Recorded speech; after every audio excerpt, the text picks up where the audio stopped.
round 12 of the 1996 Formula One World Championship in Hungary. Damon Hill leads by 21 points from his teammate Jack Villeneuve, but starts second on the grid with Michael Schumacher hoping to lead a Ferrari revival. There's one thing that we haven't mentioned that could affect this critical start. You've heard about the dirty side of the track, the clean side of the track, the traffic during the race, but what you haven't heard of is the fact that Michael Schumacher is a bit concerned about the clutch in his Ferrari. It has given trouble in the past at the start. It was replaced by another make, which has proved to be better, and he's hoping it's going to continue to stay that way. So down the grid, you see the Benettons only on the third row of the grid. The top McLaren is Mika Häkkinen. Extremely good for Johnny Herbert in 8th place. Not so good for Coulthard down in 9th. And Herbert has out-qualified his teammate Frentzen. Martin Brundle has out-qualified his teammate Rubens Barrichello, and Katayama has out-qualified his teammate Mika Salo, who is only 16th on the grid in the Tyrrell. Verstappen has, as we expected, out-qualified Riccardo Rosset, both of them in the Footwork Arrows cars, and Giovanni Lavaggi, the newcomer to Grand Prix racing after his appearance last year, has qualified the Minardi. All 20 will be starting. So let's just take a look to see what's happened to our regular pecking order of pace from qualifying. Well, Ferrari are at the front, of course, Schumacher's 4th pole position this year. And I think that's come from a couple of things. Firstly, the fact that Ferrari have undoubtedly made progress, and we can see that because of Irvine's 4th place too.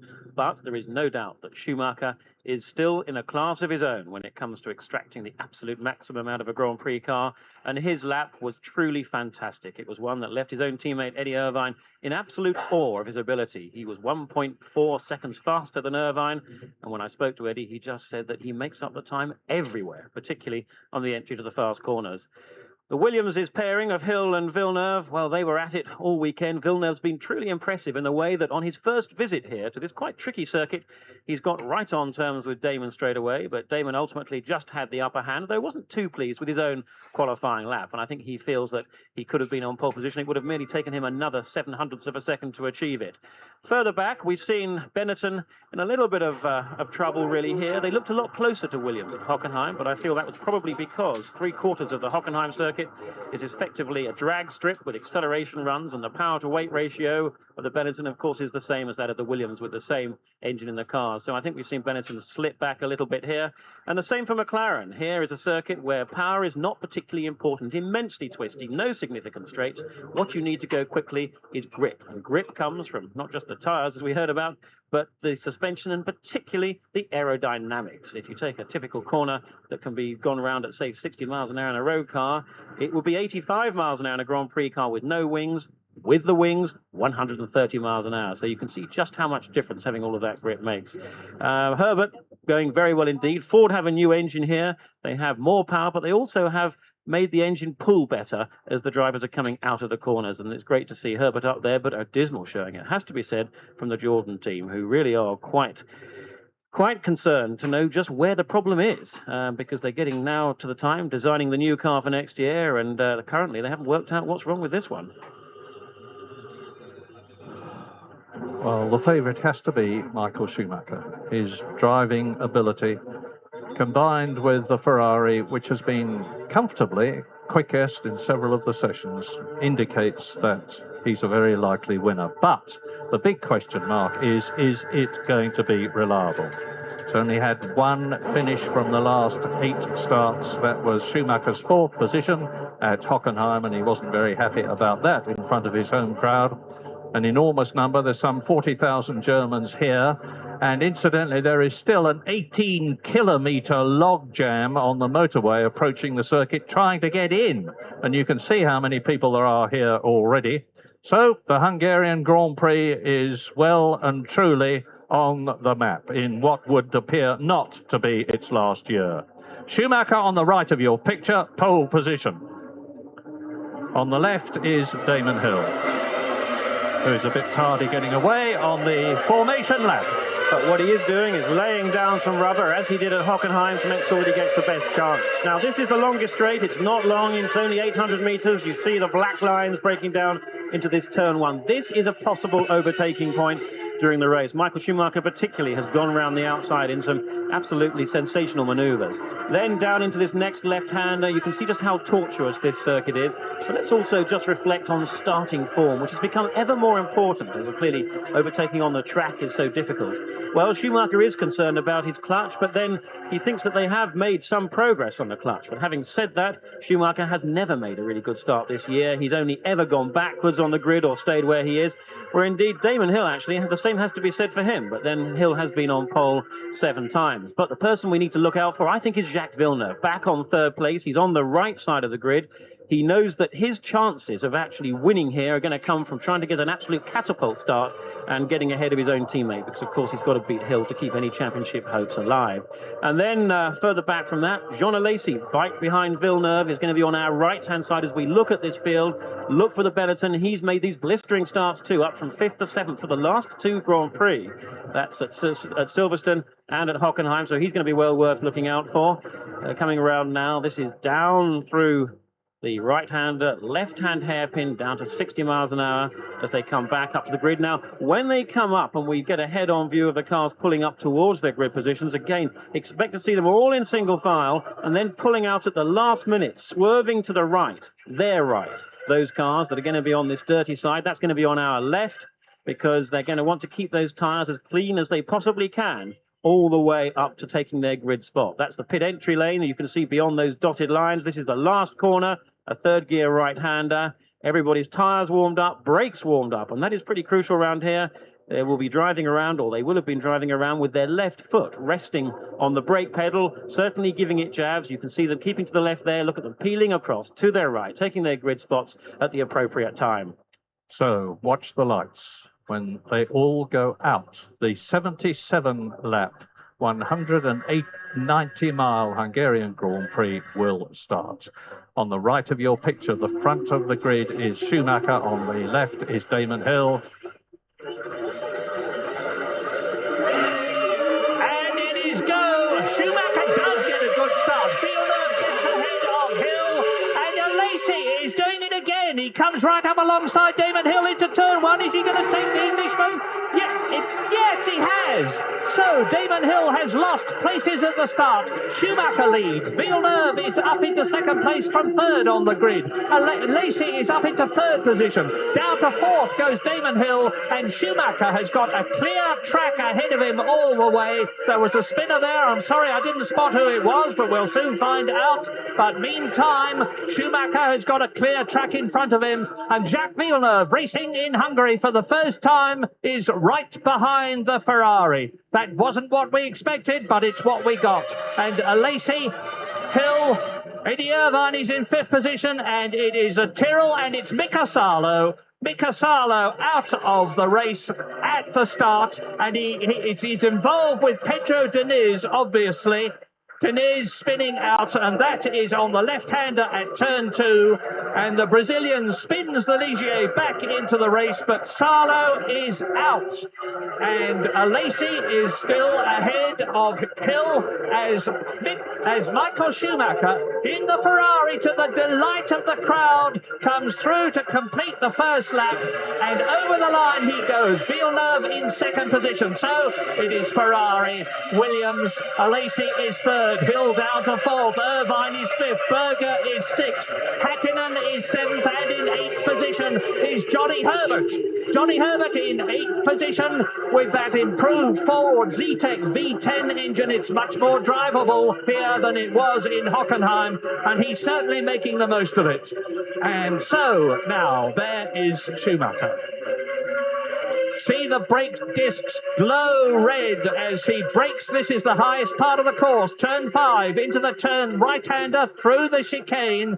And it's a very twisty section here. This was not the Ferrari's strong point in qualifying yesterday, but they've obviously made changes to the car. Pedro Diniz touring into the pit lane to have his car looked at, or maybe to retire. Look at the way, the crab track way that he's coming in, as the gap between Villeneuve 2nd, Alesi 3rd is seemingly increasing.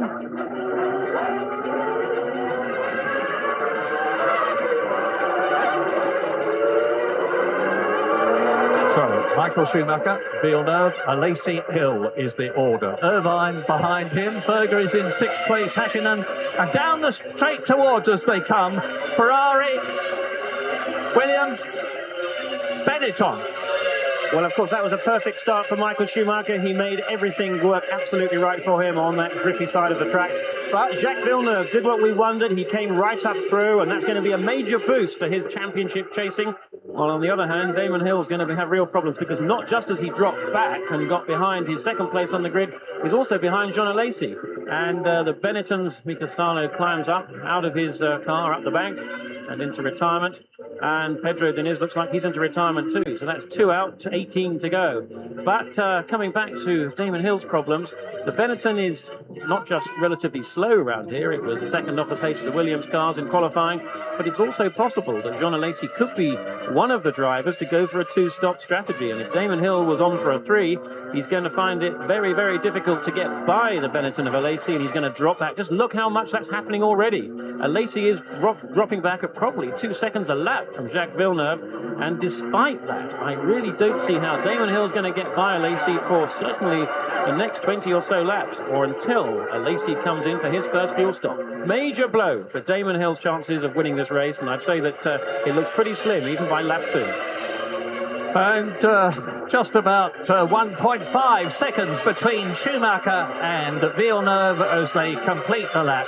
So as far as Williams is concerned, and they only need to get a few points to clinch their 8th Constructors' World Championship here at the Hungaroring, it looks as though their lead man, well, it doesn't look as though he is, their lead man is Jacques Villeneuve.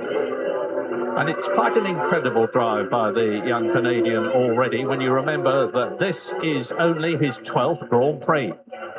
Yes, he really has got the art of starting better sorted out, it has to be said, than Damon Hill, because he's actually made up places off the grid 6 times so far this year, as opposed to none for Damon, although we shouldn't forget, of course, that Damon's often been in pole, therefore he really can't make up much of a place. But nevertheless, his control on the clutch, getting those revs absolutely right, has been spot on many times. And the problem that Damon has had over these last 2 Grand Prix, and possibly even here, but we do know that this time he had a problem with the amount of grip on the track, is that he's let the engine, as we call it, bog down. He hasn't used enough revs, and when the clutch is fully engaged, the engine is well away from its power peak of 16,000 revs, perhaps down to 8 or 9,000, and he's got much less power down there, maybe as little as 300-400 horsepower, allowing those who've got more wheel spin, keeping the engine higher in the rev band, to surge away, with power outputs being kept much closer to the optimum of 700. So here is Alesi in 3rd position. You can see the gap between him and Hill, 4th. Irvine in 5th position. Gerhard Berger is 6th. Hakkinen is still 7th. Herbert is still 8th. In 9th position, it's David Coulthard, and that's exactly where he started. So he's made no progress in the race, but already the Hungarian Grand Prix is a 2-car, 2-driver race with a big, big gap between Jacques Villeneuve in that 2nd position and Jean Alesi, who is in 3rd position. The Williams Renault matching the Ferrari chassis, Ferrari engine, rev for rev and wheel turn for wheel turn. The gap is staying constant. Well, it seems quite ironical that Damon Hill and Jacques Villeneuve fought so fiercely for pole position, or certainly grid order, and in the end it's actually been Damon's downfall, because by being a little bit faster than Jacques Villeneuve, he's actually put himself on that dirty side of the grid. Of course, it could have all been so very different, and he could have got ahead of Michael Schumacher and could have been where Schumacher was now, but as it happens, it's Villeneuve that's got the upper hand. Schumacher, though, has got just what he wanted. Reliability, we know, has not been good from Ferrari, but this is not a circuit that is particularly hard on cars. The engines are not on full throttle for more than about half of the circuit, compared to 3/4 of the circuit at Hockenheim. But having said that, whilst it's not hard on drivers, it is very hard. Hard on cars. It is very, very hard on drivers. And this unrelenting series of corners with the bumps, if you can see the car jiggle up and down, inside it, it's like being hit with a hammer. It really is violent, and they're going to have virtually, well, 1 hour and 45 minutes of pounding around like this for the whole of the Grand Prix. 7/10 of a second then between Schumacher and Villeneuve, and you saw the gap between Villeneuve and Jean Alesi in 3rd position. Now, we've talked a little about strategy and potential stops. We're expecting 3 of them, which is what we had for the top men last year, in which case you would expect them to be round about laps 14, 28 and 42 if you do it on a purely mathematical basis. But strategy will come into it. How the traffic on the circuit was predicted will come into it. There are so many things that can decide when cars come in to make a stop. The effect of the fuel weight, for instance, the refueling time. There are about a dozen factors which are fed into the computers to enable them to make a prediction about when to come in, but they still have to stay flexible as they come through now to complete another lap. Schumacher leading Villeneuve and stretching the gap between themselves and Alesi in 3rd position. Well, actually, I don't think they're going to be coming that early, even if they're on 3 stops. It's a 77-lap race around here. And the first stop on a 3-stop routine, I would expect to be round about lap 18. The second one around about lap 38, with then the third one about lap 55, then running on finally to the flag. A 2-stop routine, lap 25, and lap 50 would be more likely. But what we're looking at now, looking at Schumacher, and there's an off there, and a major off one of the Jordans. It looks like Martin Brundle, and that's the end of his motor race. That's on the fast left-hander. That's a blind corner. Very, very easy to get the car unstuck because you can't see where the exit is as you approach that corner, and he would have been going off there at about 100 and probably 120 miles an hour. The gravel trap not doing a great deal. We may see the car. No, we lost it there. That's where the car would have been. But a sad early end to a miserable weekend for Martin Brundle. With 3 retirements already, Mika Salo and Diniz seemingly having had a coming together at the start, because Mika Salo was in 16th position on the grid. Pedro Diniz was ahead of him in 15th place. Salo was very, very unhappy with the handling of his Pirelli Yamaha all through qualifying, and the preceding sessions would have been making a blazing start, and maybe Diniz pulled across. It's all hypothesis. I don't know. All I do know is that they are out, and there is the good news that Martin Brundle is obviously all right as his Jordan is towed in. 17 left out of the 20 who started. Another lap completed. You're looking at the leaders, and there's still very little in it. About 0.6 of a second between Michael Schumacher and Jacques Villeneuve, with Jean Alesi still in 3rd place. 7 laps completed, 70 laps to go. Now, this race is going to last about an hour and 45 minutes. It's a demanding race on car and driver, particularly in the heat. The track temperature is very nearly 30 degrees here. I'm sitting in a car for that length of time in your flame-proof suit and overalls belted in tight with the balaclava helmet, and the exertion that you have to make is going to be tremendously demanding for the drivers, who will lose a lot of weight. And there are the leaders now. Let's hope they look back, and let's see where Jean Alesi is in 3rd position compared with the Ferrari being pressed so hard by Jacques Villeneuve. Now, Damon Hill still in the point. What he needs to do from his World Championship point of view, as we ride with Jacques Villeneuve looking ahead at the Ferrari. You know, it's the Benetton, I'm sorry. We're with Hill, and that's Alesi. Now, we've joined Damon Hill in 4th position. He's challenging Jean Alesi because Hill is looking, as I was saying, to finish ahead of Jacques Villeneuve in order to extend his World Championship gap. But he's got a long, long way to go before he can do that, and the first thing he's got to do is get past Alesi. Well, I don't think he's going to do that. We're on lap 9 now, and the first round of refueling stops again. If there are going to be 3 stops, will be round about lap 18, lap 19, I would expect, keeping to a conventional division. And Hill's not going to find a way by. The Benetton, don't forget, is powered by exactly the same engine as the Williams, both with the same power output, both with very similar top speeds. So even on a circuit like Hockenheim, where overtaking is possible, certainly theoretically anyway, as we saw 2 weeks ago, Hill could not get by Berger, and so he's got absolutely no chance of getting by Alesi unless Alesi makes a mistake. Now, that's what's got to happen. We saw it last year when Michael Schumacher was in 3rd place, pressurising David Coulthard ahead of him, and he made a mistake going into Coulthard made a mistake by being pressurised by Alesi, by Schumacher, I beg your pardon, and as a result of that, Schumacher got by. Now, that's what Damon Hill's got to try and do here. He's lost 9 seconds. The gap from Schumacher to Hill was 9 seconds on lap 9. It's now 10 seconds. So you can see he's losing a second a lap, and he's got to try and make that back up. if he's going to have any chance of getting on top of Schumacher. Villeneuve right behind him, but we should also bear in mind again that there are another 8 laps of Hill having to follow a Lacey like this, so that's probably going to be 18 seconds gap from Schumacher to Hill by the time this crucial first round of pit stops takes place. And now Jacques Villeneuve, the fastest man on the track, 1:21.1 compared with Mansell's lap record, 1:18.3. We are on lap 10. Schumacher is leading Villeneuve by the gap, but you can see they are both 10.5 seconds ahead of Jean Alesi, who's got Damon Hill right behind him. Eddie Irvine is in 5th place. Gerhard Berger is in 6th position, just 1.3 seconds behind the Ferrari. 7th is Häkkinen, 8th is Herbert. 9th is David Coulthard, and in 10th place Rubens Barrichello, whose teammate Martin Brundle has left the Hungarian Grand Prix very literally, going off the course at tremendous speed, but he's obviously quite all right. And the other retirements that we have on lap 10 as you watch the battle for the lead between Michael Schumacher and Jacques Villeneuve. Schumacher from Germany, Villeneuve from Canada. The other retirements are Pedro Diniz and Mika Salo. Through to complete the lap. Now, this is into lap 11. Now, let's look back, hopefully. Yes, and it's going to be a 10-second gap. There it is.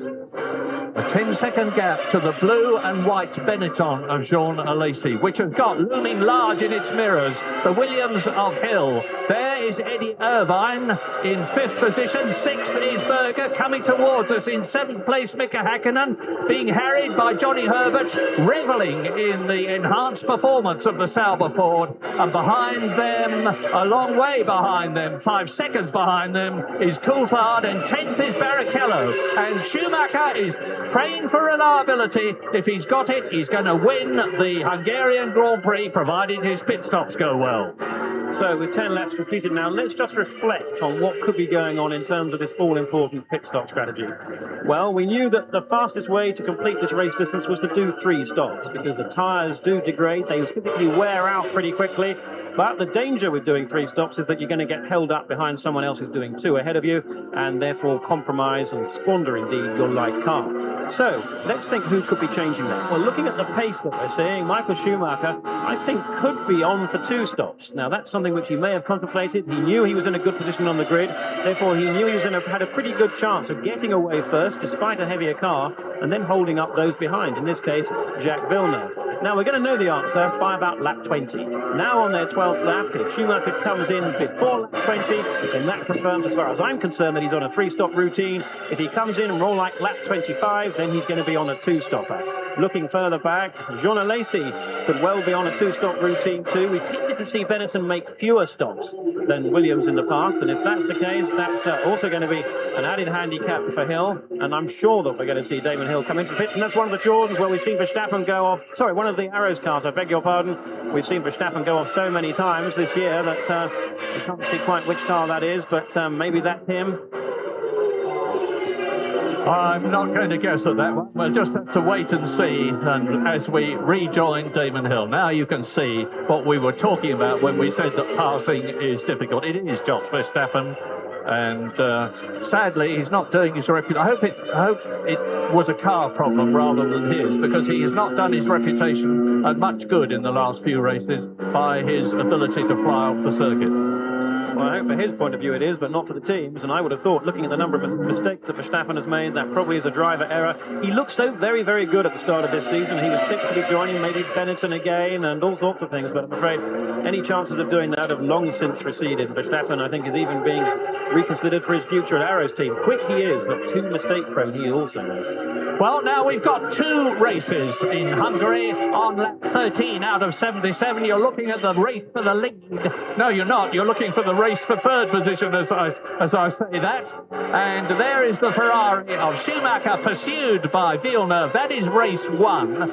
And now 13 seconds, nearly 14 seconds down the track, Alesi and Hill are fighting each other for that 3rd position. And I was saying, when we were on that on-board camera of Villeneuve's car, you can see what we were talking about when we were saying how difficult it is to pass here, because the track twists and turns. Martin Brundle, there is the confirmation, but he is perfectly okay. Helmet still on. Very sadly looking at the race, because the move that he made to Jordan has not turned out to be a good one. He has had a very, very poor season. He's failed to finish 6 times. He's only been in the points in 6th position 3 times, and that was not at all what he was looking for after he moved from his previous team in 1995. Out goes the board. Place 1, 7/10 of a second behind you, Michael, says the board, is Jacques Villeneuve, as if Michael couldn't see him in his mirrors.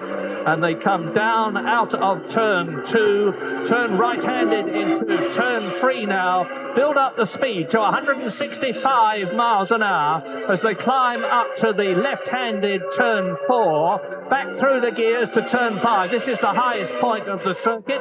This is where they get into the twisty section, and they're doing about 145 miles an hour out of here. We're on lap 14. You're looking at the battle for the lead. Lacey and Hill are still behind them in 3rd and 4th positions, followed by Irvine and Berger. And just look how hard Schumacher is throwing that Ferrari through the chicane. Now, I think we may be about to be seeing a pit stop, certainly in the next 3 or 4 laps. That's the way it looks from the signals. And Schumacher's lap times are probably consistent with this being a 3-stop routine for him. Now, currently, Schumacher is 15.5 seconds ahead of Jean Alesi in 3rd spot.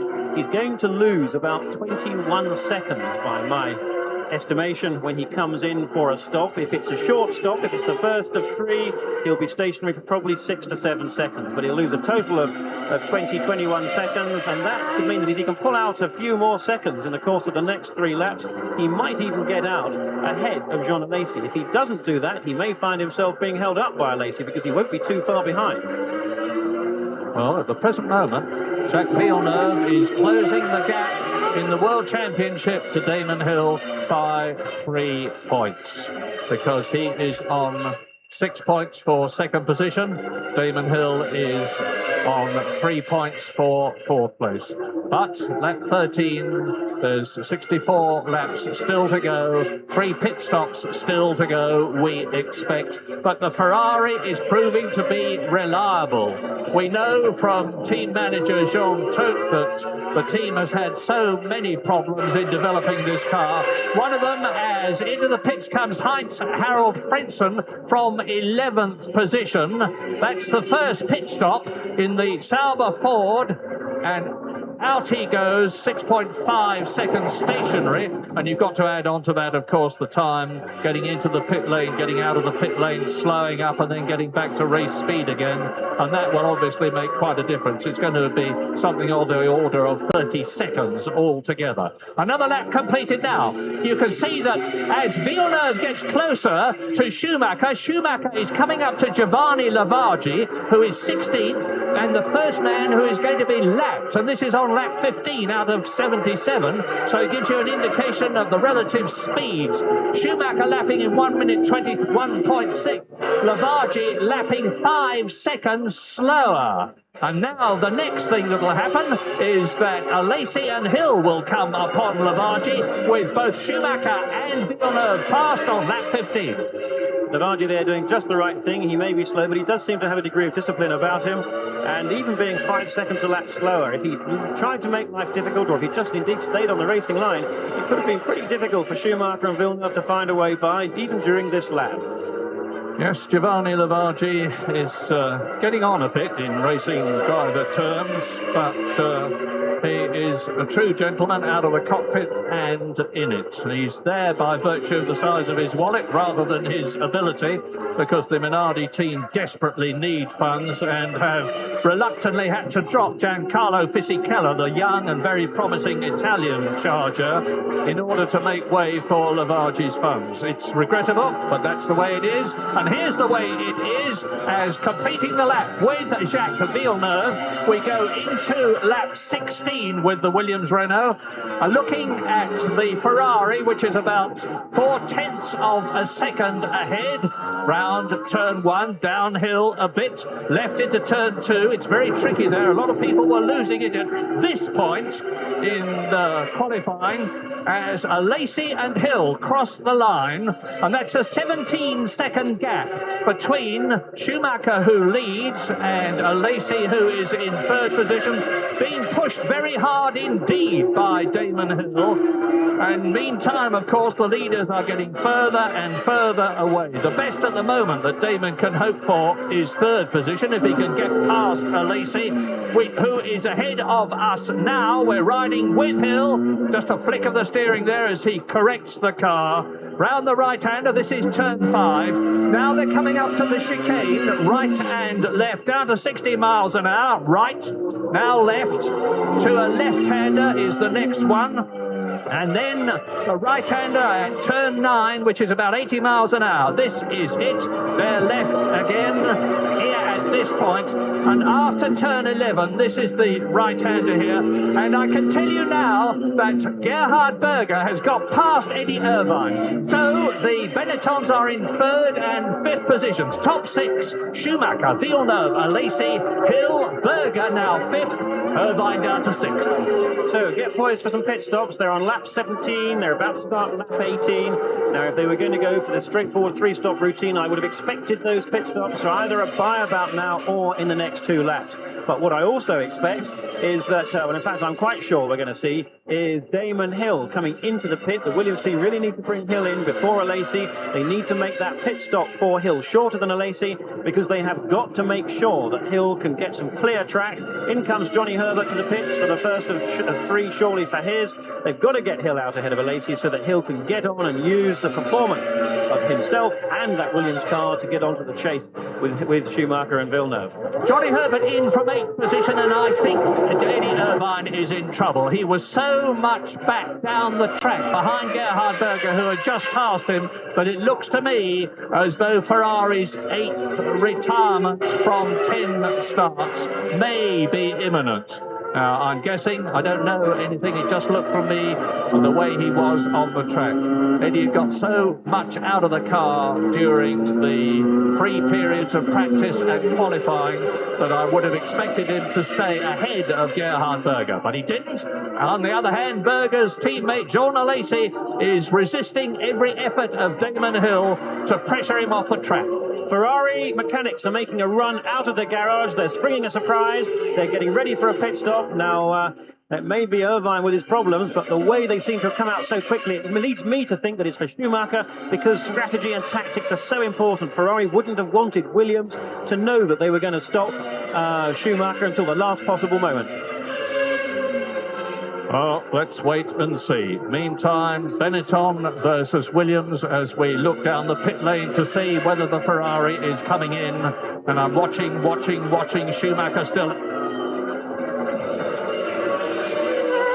Schumacher still out there in the lead on lap 19. Villeneuve still right up behind him. You're looking at the battle for third and fourth. Berger now 3 seconds behind this lot, and behind Berger, Eddie Irvine dropping back. Is Irvine coming in? There's no sign at the present moment.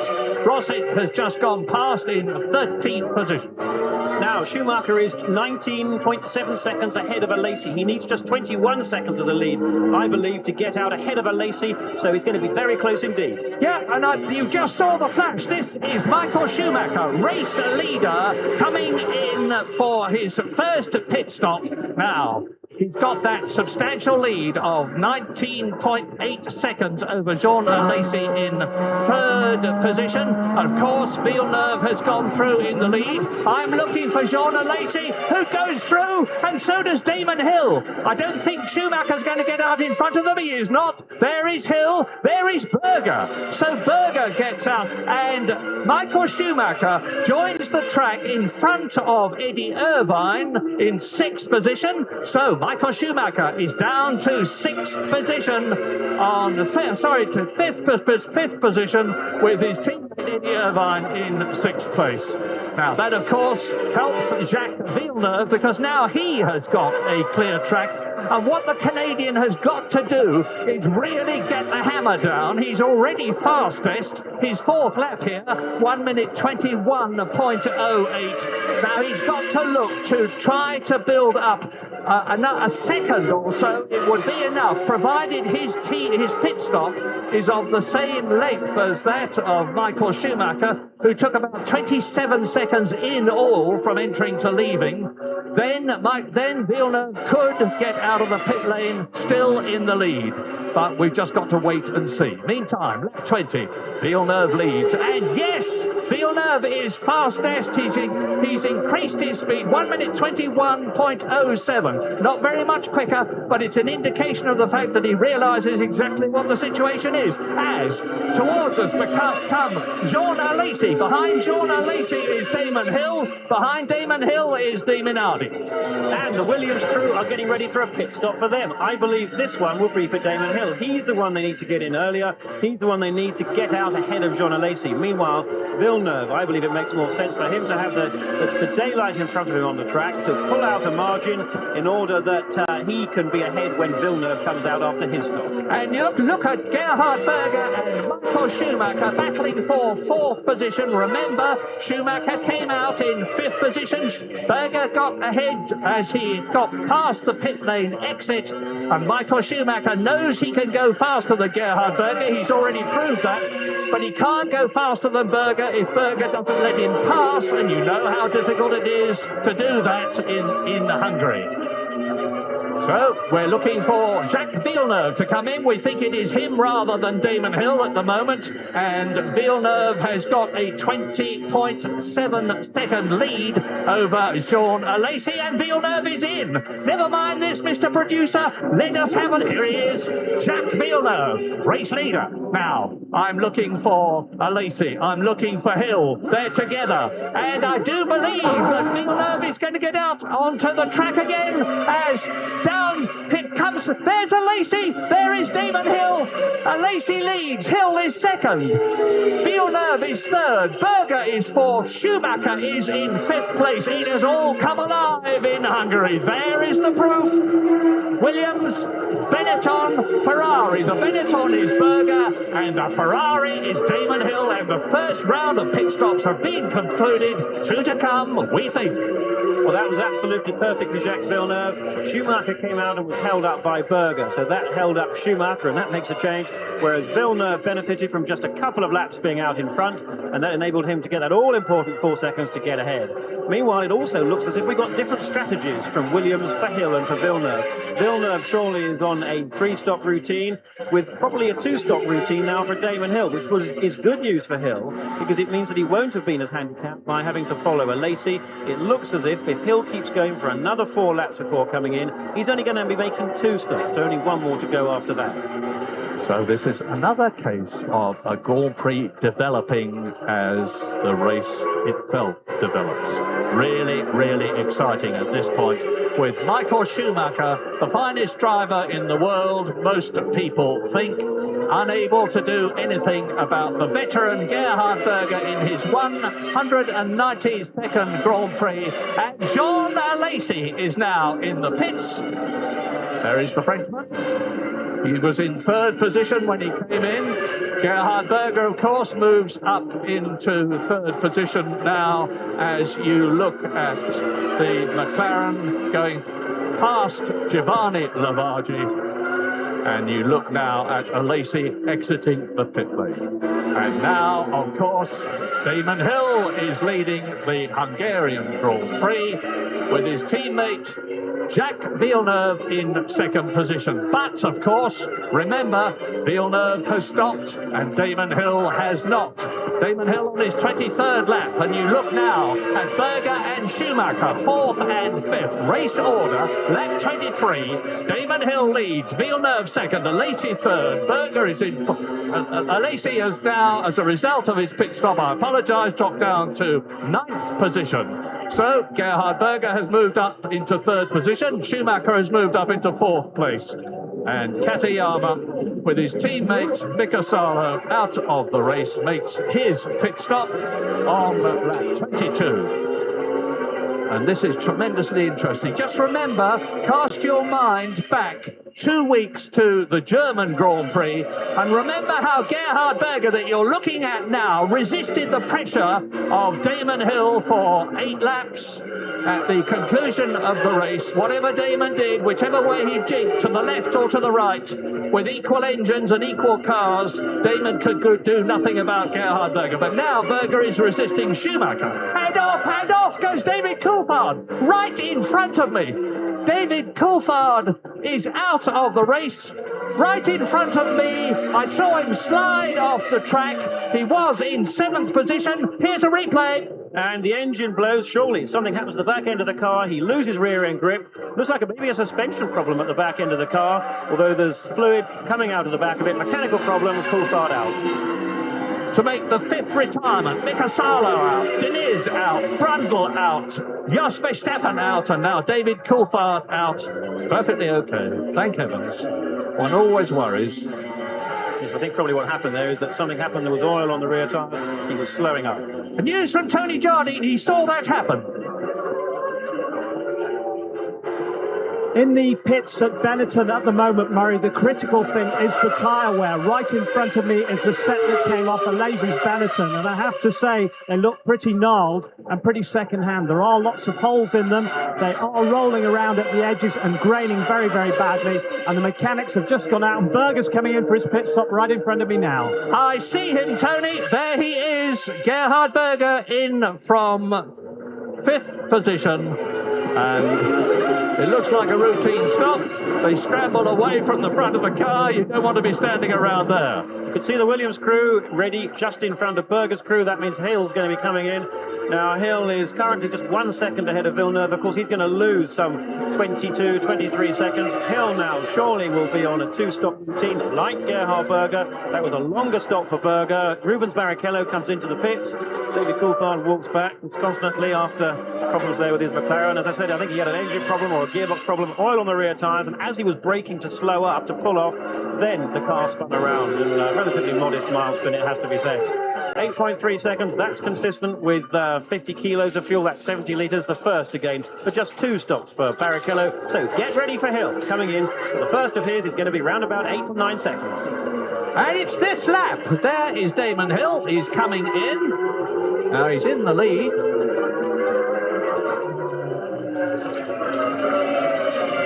And past goes Villeneuve. Villeneuve has now taken the lead. And behind is Eddie Irvine, who is coming in from 4th position. Now, it needs just a cool, deliberate stop. And out shoots Damon Hill. Now, where is he in relation to the opposition? Let's see who that is coming down towards us. It is a Benetton. And it is Jean Lacey in 6th position, was in 6th position. He moved up to 5th when Damon Hill came in. So Damon Hill, having left the track in the lead, is now down to 6th position. And he's got exactly the same problem that he had earlier in the race, because the man in front of him is Jean Lacey. And out of the race goes Pedro Lamy. So that's yet another retirement. That is the 6th retirement in Hungary. Salo Diniz, Brundle, Jos Verstappen, David Coulthard, Pedro Lamy. What the problem is, I do not know. Now, this is a replay of Ricardo Rosset being followed by Heinz-Harald Frentzen. Rosset 12th and Frentzen in 10th position. So there's nearly a lap between them. And once again, Rosset is demonstrating that the gravel traps, which are supposed to stop the cars, fail to do so. He keeps driving straight through it, and he's going to retire, I should think. Look at his left front wheel tipped right over. And Rosset there simply braked too late. The left front wheel locked up and ran him straight on there. So looking at these pit stops, now I think I was wrong about Damon Hill, because we saw him stationary only for 6.8 seconds as Mika Hakkinen comes in for his first stop. Now let's Let's see how long this one's going to take. So that was 6.8 for Hill, and Häkkinen's car is continuing to be refueled at 8 seconds. Now that's the length I would have expected for Hill. Now that leads me to think that Hill is actually going to do 2 further stops, and that will mean that his car's running relatively light at this stage, so he really should be putting in a sprint stage here. We saw this at Hockenheim. His first stop, he was being held up behind the Benettons until his first stop. Then he put in that sprint routine that got him out ahead of Alesi and just behind Berger. So let's watch Hill carefully. Well, there is Jacques Villeneuve leading the race. Damon Hill has had the fastest stop so far, 6.8 seconds, compared with that of Jean Alesi of 7.1 seconds. Actually, the slowest one that we've had of the leaders is Gerhard Berger, 9.2 seconds. So you see, you can very easily lose 2.5 seconds in the pits, if not more. And you've seen during this race how very difficult it is to gain 2.5 seconds on the track. But on lap 28 out of 77, Jacques Villeneuve, who won the European Grand Prix at the new Nürburgring and the British Grand Prix at Silverstone, of course, leads in Hungary, looking good for his 3rd Grand Prix win. And there's a very interesting fact behind all this. Jacques Villeneuve, who is used to setting up a car for Indy racing, which is both ovals and road circuits somewhat like this one, has got a very distinctive way of doing things. And he has had discussions with the Williams team about whether he should do it his way or their way. There's been an accommodation, and as far as I know, this is the first race where Villeneuve has actually set up the car exactly the way he wants it to be. And you can see the results. He very nearly got pole position, started from 3rd on the grid, well, about 0.3 of a second slower than Michael Schumacher, who took pole position, followed by Damon Hill, 2nd on the grid. And Villeneuve, who's racing here for the first time, says he finds this Hungaroring much easier to learn than he thought it was going to be. And you can see the result right now. He is leading Schumacher by getting on for 8 seconds. Well, sadly for Damon Hill, it seems that Williams' tactics have not worked out by doing that short stop. They obviously hope to get Hill out ahead of Jean Alesi. Now, that hasn't happened. Alesi remaining in 3rd place, 17 seconds behind Schumacher. So once again, it looks like Damon is relegated to following Alesi for another, well, certainly 15, 20 laps. So lap 29, getting on towards half distance as you look at Jean Alesi being pursued by Damon Hill. And the order is Jacques Villeneuve leading Michael Schumacher by nearly 9 seconds now. He's pulling away from the Ferrari. They've both had their pit stops, of course. Alesi and Hill battling now for 3rd position as they did earlier in the race before the pit stops. And they are some 27 seconds behind Jacques Villeneuve. A massive lead for the young Canadian. 5th is Gerhard Berger, who is 9.5 seconds behind Damon Hill.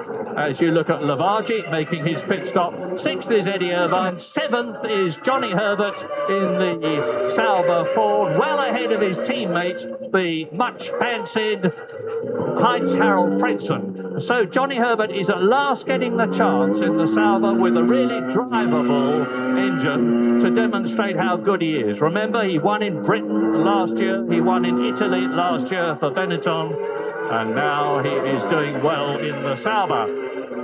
Damon Hill pushing, lap 30. Alesi ahead of him.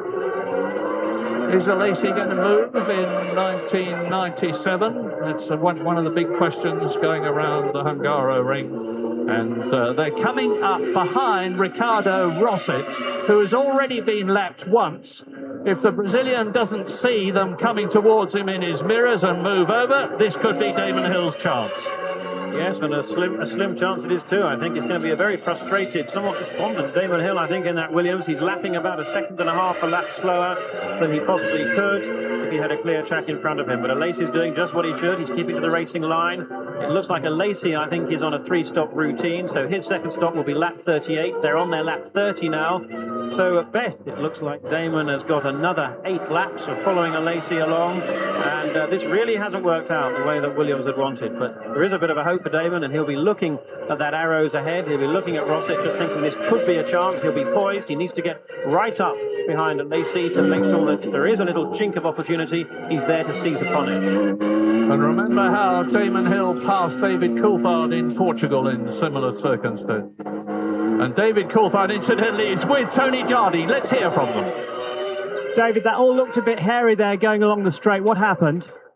I think it must have been the gearbox that seized. I didn't see any smoke from the engine, so I can only presume it was the gearbox. Did you feel something going on the back wheels when it slipped away from you? Well, coming out of the last corner, I felt the car winding up, really tightening. So I radioed to say I think I've got a problem, but I'd passed the pit lane entry already. And then obviously when I accelerated, it just seized. So that's racing. It's disappointing though, because I was one-stop strategy. And with that strategy, when Mika was doing 2, I was only 7 seconds behind. So it meant that after the pit stops, I was in really good shape. I must interrupt you, Tony, David, because Damon Hill has got past Jean Alesi. I hope we see a replay of that so that you can have a look at it again. Damon Hill saw his opportunity as we here it is coming up. Now watch. So this is into turn 1. Alesi runs a bit wide, actually, and Hill comes up the inside. That was nothing to do specifically with the lapping of the arrows. Alesi looks to close the door, realises it's too late, and through goes Damon. Well, that was a mistake, really, from Jean Alesi, although he may have been trying to brake particularly late to get around the arrows, but he looked to be fairly well ahead of it. Either way, Hill is now free of the traffic of Alesi. He's currently, well, Alesi is 22.1 seconds behind Schumacher, so that's the gap we need to monitor now. And here's the view from Hill's point of view. Look, Alesi goes wide. Look at the line. He locks the wheel. The right front wheel locks, sends him wide. Wonderful open door for Damon Hill. All of his Christmases come at once. He really must have been totally surprised and delighted that he was presented with that opportunity. So Williams are first and third now, sandwiching Michael Schumacher's Ferrari. Villeneuve leading Schumacher on lap 32 out of 77 by 9.7 seconds, with Damon Hill now 32 seconds behind his teammate. Can he close the gap? Well, he may be able to, but I can't see him closing it enough to be able to challenge Schumacher, never mind Jean Alesi. The gap between Hill and Schumacher is 22 seconds, and that is a heck of a gap. We're on lap 32, Villeneuve, Schumacher, Hill. Alesi goes down into 4th position. Berger is still 5th. Irvine in the 2nd Ferrari. And out goes Irvine as I say it. Eddie Irvine. Now, I said before this race began that Ferrari had 7 failures to finish from the last 8 starts, so they have now had 8 failures to finish. And Eddie Irvine, notwithstanding his constant bullishness about Ferrari, must be getting a bit depressed. Driving for Ferrari and getting the money is one thing, but you want above all to finish races. And yet again, Eddie Irvine fails to do so. It's the 8th time this year he's done it. Well, Irvine is out. Is Michael Schumacher going to finish the race? He has failed to do so several times this year, starting in Canada, then in France, and he's now very much under stress. And Damon Hill is going faster. He's just put in the fastest lap. Lavachi gets a penalty for speeding in the pit lane. There is a 75 mile an hour limit in the pit lane, and quite clearly his electronic engine limiter did not work, or he forgot to switch it on when he came in. It's not going to make an awful lot of difference to the race, to be honest, because he's already been lapped twice and he's 14th out of the pick 20 who started. But I was saying that Damon Hill has just made the fastest lap of the race, having got past Jean Alesi. He is not giving up, he's going for it. And Damon Hill's lap of 1 minute 20.7 compares with Mansell's fastest lap ever of Hungary with a 3.5 litre engine, let us remember, 1:18.3. Thanks, Harold Frenson in the pits. He is in 8th position on a lap 34. The order is Villeneuve leading Schumacher by 9.3 seconds, leading Hill by 30 seconds, leading Alesi 4th by 36 seconds, and Schumacher goes round, or tries to go round the outside of the Sauber as Frenson gives way to his German colleague. And in walks Eddie Irvine with the usual posse of interviewers asking him what happened, why did it go wrong, and Michael Schumacher slicing his way through the field now. He's just past the Minardi And here's a replay of Frentzen exiting the pit lane as Michael Schumacher, having braked from about 170 miles an hour, runs round the outside of the Sauber. Perhaps Frentzen debated with himself about whether he would hold the racing line, but he saw it was the Ferrari of Michael Schumacher, knew that it was the gentlemanly thing to do to move over, and now Schumacher is catching Olivier Panis, who is in 10th position in the Ligier, has already been lapped. And Schumacher's got a struggle on his hands now. He is dropping back all the time in comparison with Jacques Villeneuve, who is lapping steadily in the front. He's on his 35th lap now. He's constantly increasing the gap between himself and the man you're looking at, Michael Schumacher. It's up to nearly 11.5 seconds as I talk to you.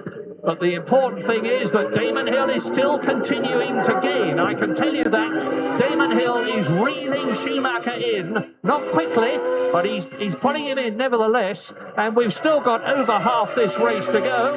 Damon is looking not so much for victory. Of course he wants to win, but he's looking to reduce the points difference at the end of this race between himself and Villeneuve to the maximum. Unless, of course, he can get past the Canadian. So, past Panis goes Michael Schumacher, and Damon Hill is lapping consistently. There you are, 1 minute 20.581. That is the fastest lap of the race, and you're riding with Hill now. Let's listen to the Renault engine.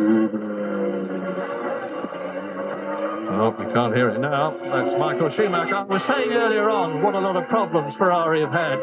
Not many people give them credit for the fact that they've moved from a V12 engine, which is very smooth and revvy, to a V10, which creates all sorts of vibration problems which are entirely new to Ferrari. Renault, of course, who pioneered the V10 engine, have been dealing with those problems for a long, long time, since 1989, in fact, so they know all about them. It's new territory for Ferrari, and it's not just a case of stressing the engine, it's a case of stressing all sorts of components of breaking things because of vibration that hadn't broken before. So it's all new to Ferrari, their first year. It's all new to Michael Schumacher, who said he expected unreliability problems with the Maranello team this year. Well, if he expected them, he has certainly had them. And we're on lap 36.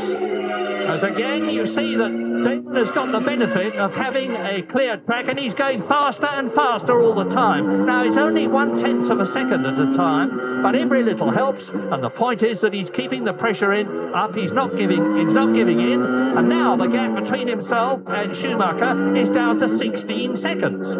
Yes, Hill has been progressively closing that gap. Of course, what we don't quite know is the level of fuel load between the two cars, but I suspect it's fairly similar. It looks like Schumacher is going to be on a 3-stop routine, although his first stop was a little long. It's not impossible that could have been the first of two, but I do think it's unlikely. I think we probably got Villeneuve on the first of three, and that first stop of Hill's was short as well, so it looks like I still think he's got to do 2 more stops yet. But for Gerhard Berger, he's certainly just got 1 more stop to go, as has Mika Häkkinen in 7th place. Now, if they're going to be on 3 stops, the second stop I'd expect to happen within the next 3 laps. So again, get ready, get poised for another round of pit stops. And it has to be said that Villeneuve has got enough margin at 28.5 seconds over Hill that he's going to be able to come into the pits, fill up and get out again and keep ahead of Damon Hill. And that's going to be absolutely critical. Well, you're not seeing much of Villeneuve, and here is the reason. You are seeing a great drive by a great driver. Damon Hill is going faster and faster, lap by lap. He's just gone round in 1 minute 20.2, the fastest lap of the race. And in terms of kilometres, that's about 178 k's average around this circuit, 2.5 miles long. And that is a heck of an achievement. And all the time he is eating into Schumacher's lead. It is now down to under 15 seconds. So, over the line goes the Williams, and it is the Williams of Jacques Villeneuve. Now into his 38th lap, with seemingly the race in his pocket because he's lapping much quicker than Schumacher, but Hill is now lapping quicker than Villeneuve. So he's not only catching Schumacher in second place, he's catching Villeneuve in the lead. We've still got those pit stops. Anything can happen in Hungary. Alesi is still third, out of the running. He is 6.5 seconds ahead of his teammate Gerhard Berger. Mika Häkkinen is in the points in sixth position, albeit 61 seconds behind Jacques Villeneuve. And everybody up to sixth has been lapped, and out of the race goes Heinz Harald Frentzen in the Sauber. But Johnny Herbert is still running. I apologise, Johnny Herbert is not still running. Johnny Herbert was the man on the end of the tow rope. I apologise, I fear that the tow rope was fouling his helmet, but whatever, Herbert is out. Frentzen is therefore in, and that reduces the field yet more. 8 out altogether. Salo out, Deniz out, Brundle went off and out of the race. Jos Verstappen is out, David Coulthard is out with that gearbox problem. Pedro Lamy retired, then Eddie Irvine went out with a problem that we don't know. And Johnny Herbert retires on lap 39 out of 77 with Jacques Villeneuve leading on lap 39. And Villeneuve looking very much in control here. He's gradually eking out the gap over Michael Schumacher. It's going up by about a second a lap. Schumacher clearly finding the Ferrari still not quite a match for the Williams of Villeneuve. Villeneuve has been on such good form this weekend. To come here on his first visit and to be challenging for the pole has impressed so many people. It's a circuit I think that suits him quite well. It's a circuit that's bumpy, and he's used to throwing the car around, pitching it over the curves, and therefore I think he finds the bumps less unsettling than perhaps Damon Hill does. Now, the good thing for Villeneuve is that his biggest challenge is obviously going to come from Schumacher, reliability permitting, and it looks to me as if both these two are on the same refueling strategy, the refueling routines, and they both made their first stops. Schumacher on lap 19 and Villeneuve on lap 21, fairly close to each other, fairly consistent in terms of length of stop. But it's now they're on their 39th lap. Had they were going to make the first, or we were going to be the second of 3, I would have thought it would come in the next couple of laps. And so far, no sign of activity in the pit lane. Yes, there is, I beg your pardon. We have Ferrari ready to go. So, Schumacher surely going to be coming in for his second stop, and then he is. Yes, Michael Schumacher in, and this will certainly let Damon Hill through into second place. He was only 12 seconds behind the Ferrari on the previous lap. Keep an eye on Schumacher. I'll keep an eye on the track and tell you when Damon Hill goes through as you watch Schumacher in. There is Hill. Hill is up into second place. And Schumacher, who was being caught at the rate of 1.5 seconds of a lap, accelerates out. Now, Alesi has not gone through, so Schumacher should rejoin the track in third position. Yes, he does, and in the background, you see Jean Alesi coming round the last right-hander into the start and finish straight. Still fourth, Berger still fifth, Häkkinen still sixth, and Rubens Barrichello, who is seventh, has been lapped. Williams are ready too, mechanics there, tyres ready. Now, this could be either for Villeneuve or for Hill. We think both have got 2 more stops to go, because of course Hill did do that whilst it was a late first stop. It was a very short first stop, and it's Villeneuve. Villeneuve's coming in. Now, he's got nothing to worry about. He's well ahead of Michael Schumacher. In fact, he was about 16 seconds behind, so it needn't be a stop that is honed right down to the last tenth of a second. It's important not to make any mistakes, and it's probably going to be around about 7 seconds. Damon Hill in second position now, of course, and so watch Jacques Villeneuve. His lead over Damon Hill was some 28 seconds, so there should be absolutely no problem about the Canadian exiting the pit lane and rejoining the track in the lead ahead of Damon Hill. Well, there he goes. Barrichello goes through, and Damon Hill has just gone past my commentary box, so there's about 5 seconds in it between Villeneuve in the lead and Hill in second position. But Villeneuve has stopped twice, Hill has stopped once. There is Schumacher in third position, and he is some 20 seconds ahead of Jean Alesi. Williams Renault leads. Williams Renault second, Ferrari third, Benetton Renault's fourth and fifth. So Renault engines are 4 of the top 5 places, an excellent performance. Häkkinen in 7th place. His teammate David Coulthard is out of the race. Barrichello is 7th. His teammate Martin Brundle is out of the race. Williams ready once again, this time obviously for Hill. Yes, and we'll wait and see what the gap is. But now Villeneuve just, we think, with one stop from the time that he took at his second stop, still to be made.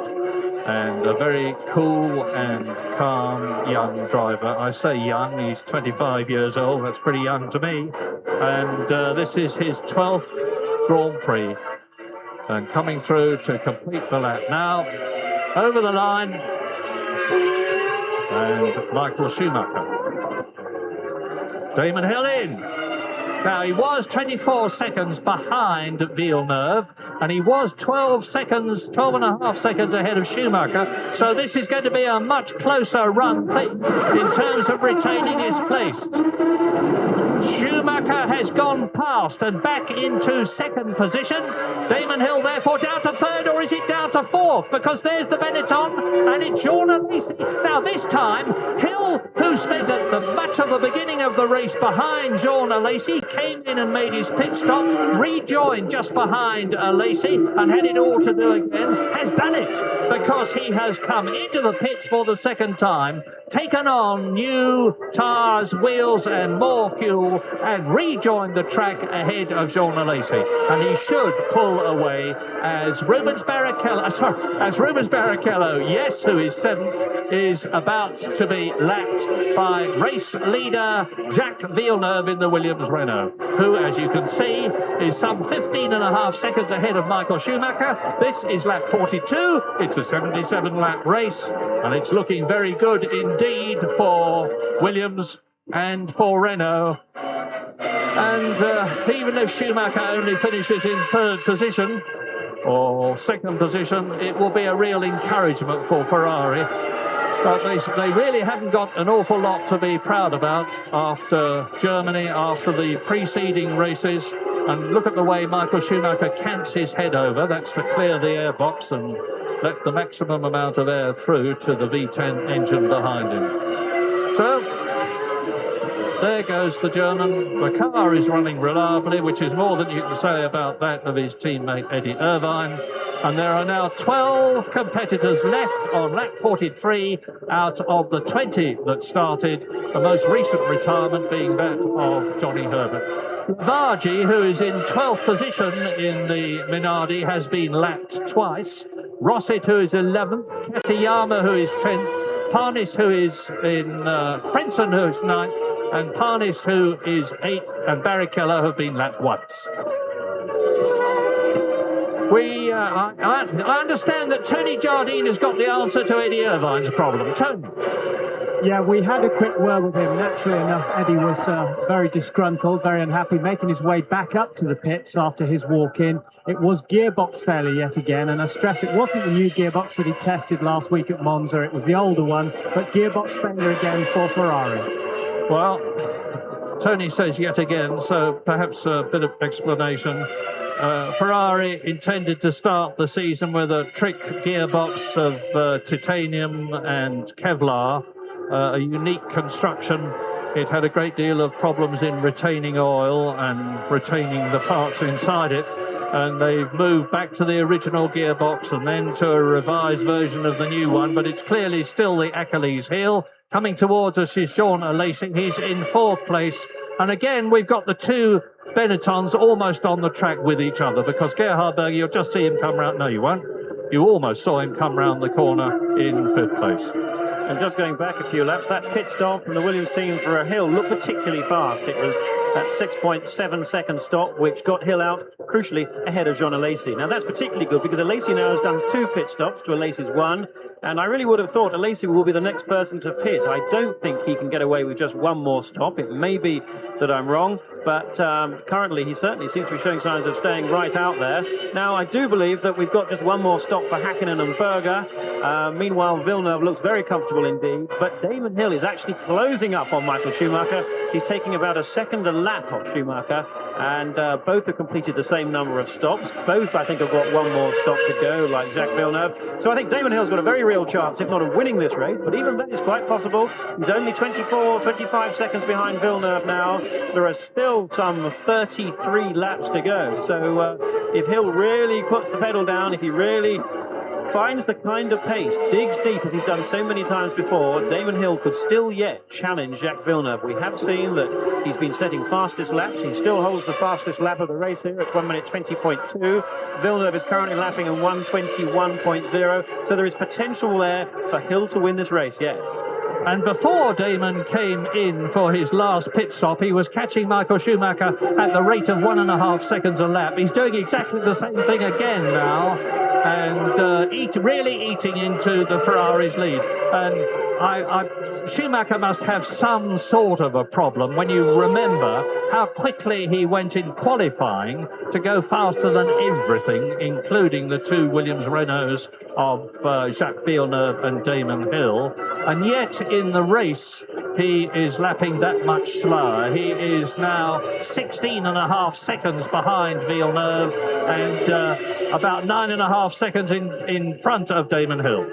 Well, yes, Murray, that's exactly what we thought at the German Grand Prix when Schumacher was right up with Williams and Benetton in qualifying, and yet was about a second a lap off the pace in the race, and despite being on the same strategy. So it seems, as Olivier Panis comes in for his second stop, I beg your pardon, it seems that Schumacher can actually qualify better than he can race. Now, there are two reasons for that. One, the most likely may be that Ferrari put in particularly powerful qualifying engines that don't have the reliability to enable them to be used in the race. And so they put in a less powerful engine for the race, whereas Williams with the Renault engine, a much more proven engine, run pretty much the same horsepower for qualifying all the race. And the other thing is that Schumacher maybe just digs so deep to find that pace that it puts him up the front in qualifying, and he just physically cannot, and quite reasonably so, cannot maintain that throughout the race. But I would have thought the biggest factor is probably the engine. Of the teams that are running, who's looking good and who's looking not so good? Williams are looking good, first and third. Ferrari not looking all that good, although Schumacher is second. Irvine is long since out of the race. Benetton not really looking good by their lofty World Championship standards of 1995. Fourth and fifth for Alesi and Berger. McLaren not looking at all good. Hakkinen is 52 seconds behind race leader Villeneuve, and Coulthard is out of the race. And Benetton are getting ready for someone to come in. It could be Berger or Alesi, but I'd certainly favour Alesi. He's the one I'd expect to come in earlier. Now, what we need to look at is whether or not this is going to be his last stop or his penultimate one. If it's going to be around about 5 or 6 seconds, it will be, I think, the second of 3. If it's going to be more like 8 seconds, maybe 9 seconds, it'll be his last one. They might just be putting a lot of fuel in it for him to get to the end of the race. But Berger's looking in pretty good shape. He's only 4.5 seconds behind Alesi. And again, it's my suspicion that if this is Alesi, we'll see Berger stay out for another 5 laps to make sure that his next stop will indeed be his last. Now, did you register that caption?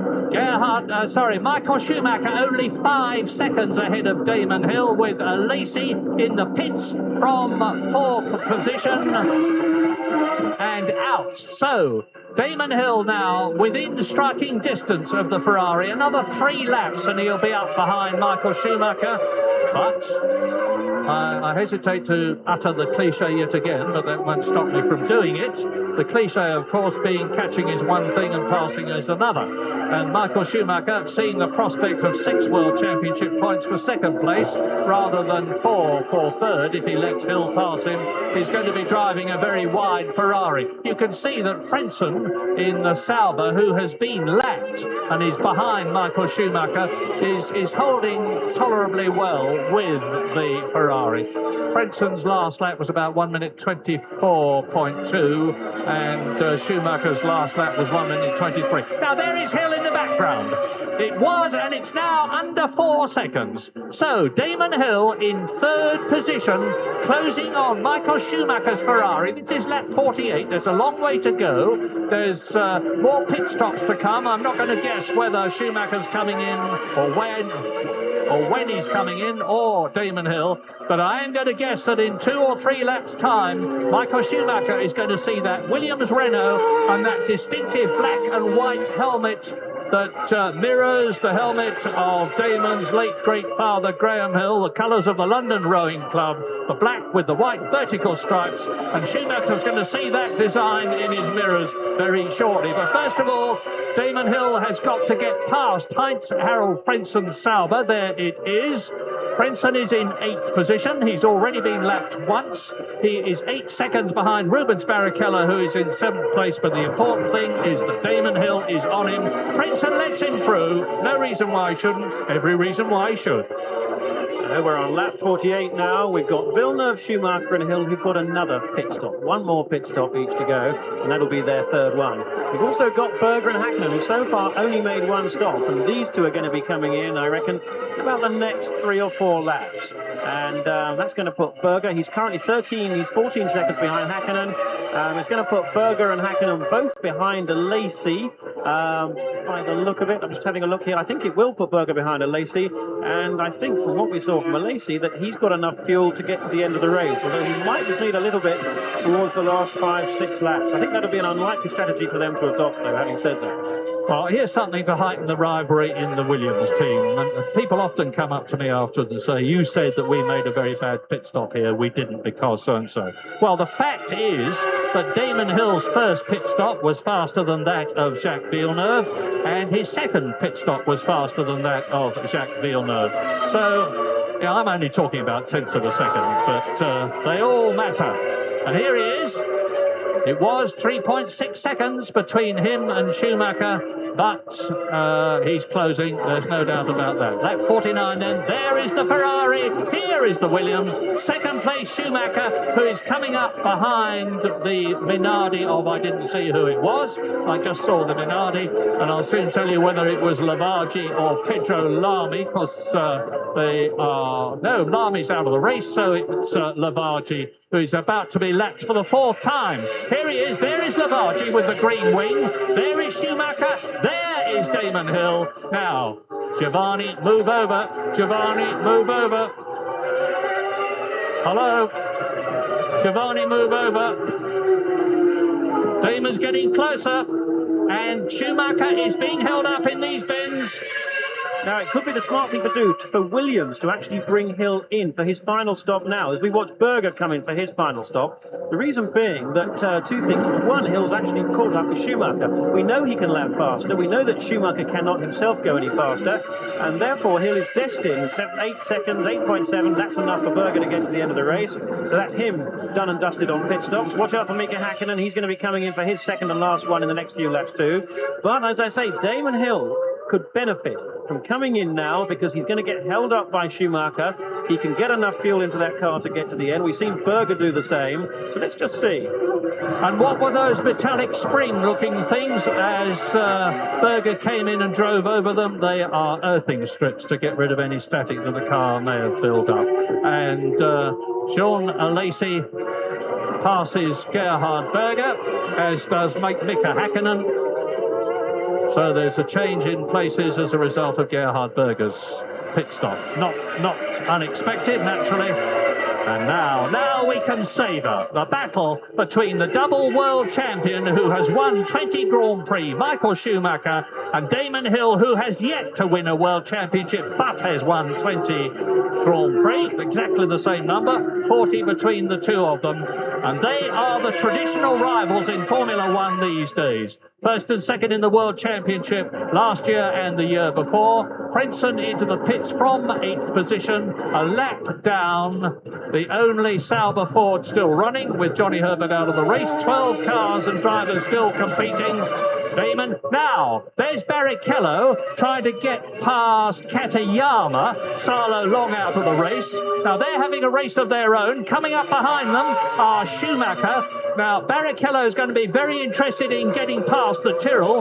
He won't be nearly as interested in moving over and letting Schumacher through. And Schumacher's got Damon Hill right behind him. Now, Schumacher and Hill both need to come into the pits now because these two ahead of them may well hold them up for some time. They may get by, but it's a big gamble. And if they come into the pits now, they can get enough fuel in to get to the end of the race comfortably, almost, and have the last stint, as long as it would be if it was going to be. And in goes a Jordan. So that's one of them out of the way. So that's one solution to it. So that's Barrichello in for his second and last stop. But Hill still needs to come in, even if Schumacher doesn't, because Hill is still going to get held up So I will predict that Hill will be in the next 2 or 3 laps, or certainly the next 2 laps, maybe even the end of this lap.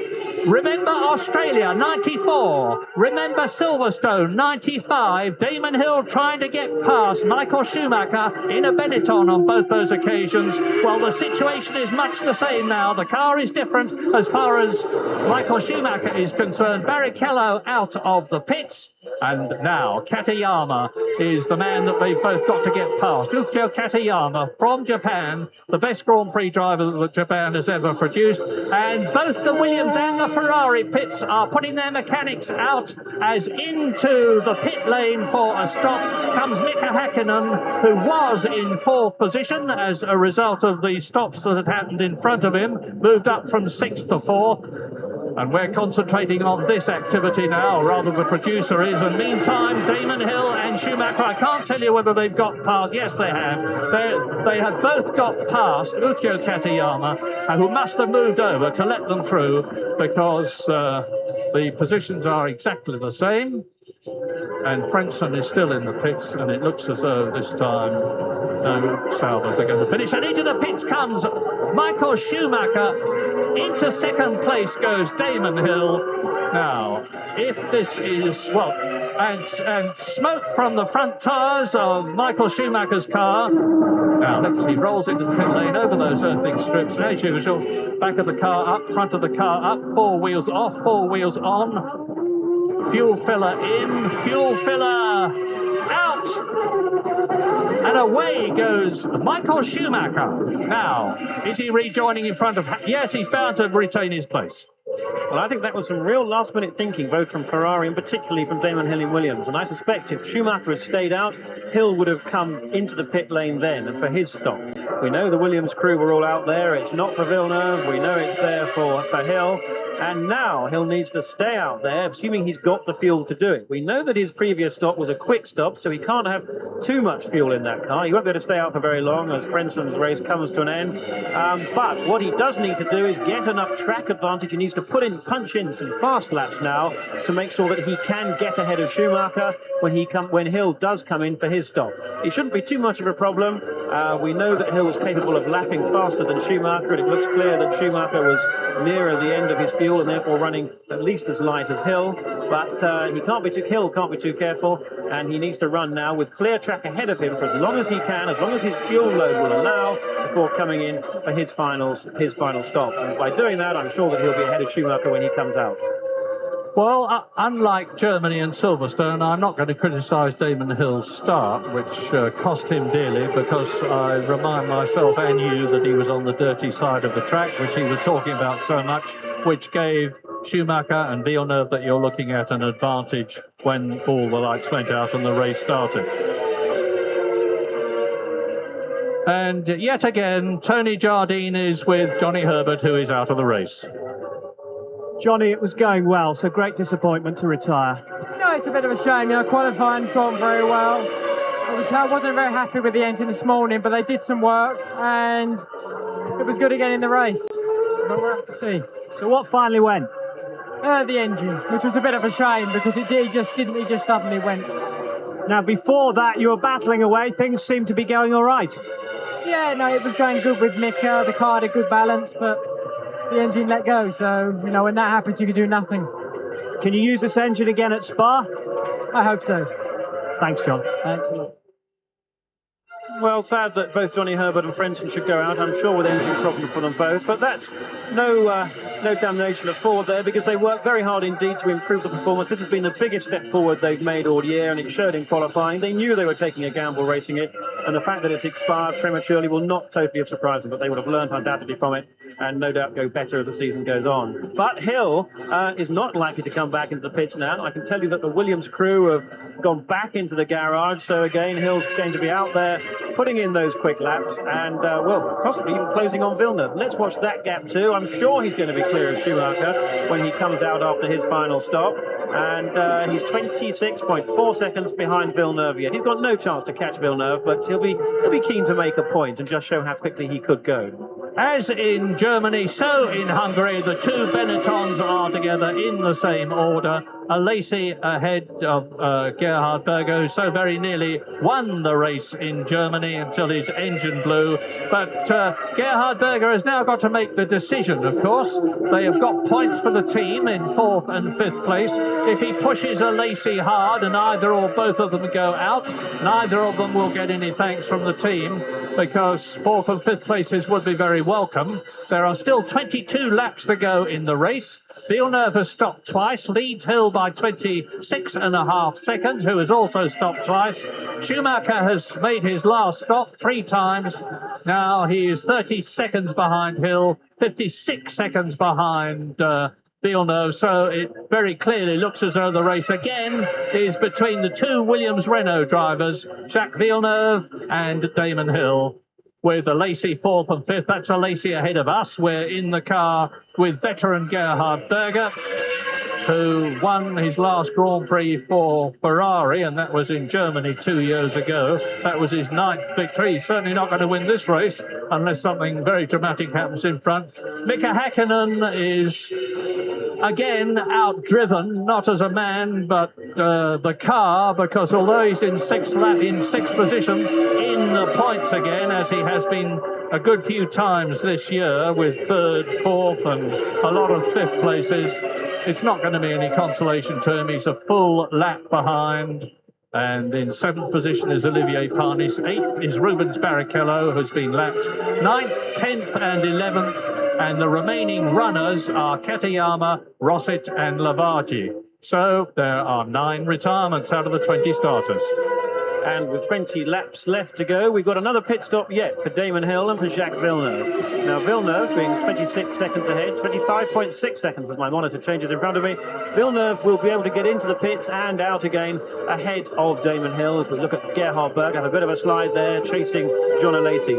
But that won't really matter because Hill's going to have to come in anyway. So I don't think we're going to see Hill be able to challenge in any way at all Villeneuve unless Villeneuve has a problem. So that's going to remain pretty much the same. Schumacher also has had his last stop and he's destined for 3rd, reliability allowing. And of course, we know there's a big question mark about that. There's also a big question mark about Jean Lacey. He's currently 4th. Gerhard Berger, as we see, is right on his tail. But the question is, does Lacey have to come into the pits for a bit more fuel or not? I find it hard to believe that Benetton, who are past masters of strategy, would have given him the strategy, or a strategy, requiring that to be the case. But on the other hand, he wasn't in the pits for very long on that last stop, and he was still had 30 laps to go to the end of the race. So that's one to watch out for. But certainly Villeneuve, certainly Hill are going to have to come in. And as you've just seen, Jacques Villeneuve going round turn 1 at the end of the lap is not all that far behind Lacey and Berger, who are fighting for 4th position. That means to say he's nearly a lap ahead of him. Now, if things stay as they are now, the gap in the championship between Jacques Villeneuve, who is 2nd, and Damon Hill, who is leading the championship, will have been reduced to 17 points with 40 points still to win, so it's still absolutely wide open. Big problem for Villeneuve, of course, is that he doesn't know the brilliant Spa circuit in Belgium, which is the next race, but then not knowing Hungary doesn't seem to have been much of a problem for him. He qualified 3rd, could have taken pole position, and has brilliantly led the race for most of the way. Well, Williams obviously ready there. I wonder if it's for Damon Hill, because he's far enough, but 32 seconds ahead of Schumacher to have no problems getting out ahead of the German. Whereas if they stop Villeneuve at the moment, that'll put him right back with Damon Hill, and they could probably do without, albeit the very slight chance of the two Williams drivers stumbling over each other into that first corner. Well, I was clearly wrong there, because there he is, Jacques Villeneuve coming in. Hill will be in surely in the next lap or so after that, and we're looking at about another 7-second stop to get Villeneuve to the end of the race. He's going to be coming out very close, I would have thought, to Damon Hill, and indeed just one further lap before Hill himself will pit. We saw incidentally Villeneuve give that jab of brakes. That's where the speed limit starts. There's 50 miles an hour speed limit in the pit lane, and that's necessary for safety reasons. There we are coming up. Well, it's quite a long stop. It's a long stop. It's a very long stop. There's a problem with the right rear wheel, and this is precious time. This is the opportunity that Damon Hill's going to be looking forward to. 14.8 seconds. That's 8 seconds longer as a result of that. Hill therefore goes through, so Hill now leads, Villeneuve in 2nd. Well, Villeneuve's lead was 16 seconds. He's had that cut back to what's going to be about 8 seconds, and this really could give Damon Hill the scent. He may yet be able to do something about it, though. Of course, Villeneuve will physically be in front on the track. We could well see a tight finish to the race as a result of that. Problem with the right rear wheel nut on that Williams of Villeneuve. Wheel nuts seem to be a Williams Achilles heel. It was here in Hungary in 1987 that Nigel Mansell lost a wheel nut from the front wheel to cause his retirement. He subsequently went on and won brilliantly for Ferrari in 1989. And then Mansell, of course, had a wheel nut problem in Portugal. And there have been others. I don't know why Williams would have the problem and not other people, but it does seem to affect them. As you watch Michael Schumacher, and he is circulating in about 1 minute 22.5 seconds. He's in third position. He is enough distance in front of Berger to hold the position with the Lacey fifth. And of course, Damon Hill in the lead now with Jack Villeneuve down to second place. If is Damon Hill coming in? Now, that view that we've got through the camera is probably not far off the view that Michael Schumacher may have through his visor. It's unbelievable, but despite having rip-offs on the front of the visor, once those have expired and you've thrown away your last one, I think Michael has looking at him, once you've thrown away your last one, the amount of debris and oil that builds up progressively on the visor is absolutely extraordinary. And as a driver, you get used to it. You get used to your vision being progressively more obscured. You adapt to it. And the real surprise comes at the end of the race. As you tour in after your final lap, you come back to the pits, into the parc fermé, lift your visor, and you cannot believe how little you could see when you see how much daylight there is without the visor. But Williams are having a look at getting ready. We just saw one or two of them coming out of the pit lane. We've got this final stop for Damon Hill to come. We wonder whether Jean Alesi will need to stop again. And Berger's got ahead. Berger's ahead now of Jean Alesi. Well, it was really all a bit academic then for Jean Alesi. I suspect that he won't need to. And Berger proving there that his two-stop strategy worked well. Berger finished third in last year's Grand Prix after Schumacher had a very uncharacteristic problem with his Benetton Renault. The fuel pump failed with 4 or 5 laps to go, handing third place to Berger. So it could just be the same here so far, because Schumacher, once again, is still going to be crossing his fingers, certainly mentally, that his Ferrari is going to keep going to the end of this race. Lap 61, race leader, Damon Hill. Now, the gap was 14.4 seconds, and he's actually pulling away from Villeneuve on his new tyres, Damon Hill, because the gap has increased now to 15.5 seconds. Now, is Damon going to build up enough of a lead to be able to come in if he has to? Well, he would be looking for something of the order of 18-20 seconds, Jonathan? We've got a little bit more than that, maybe 21. Now, this is going to be a worry for him. He's got one of the Minardis ahead of him, and it's Lavaggi.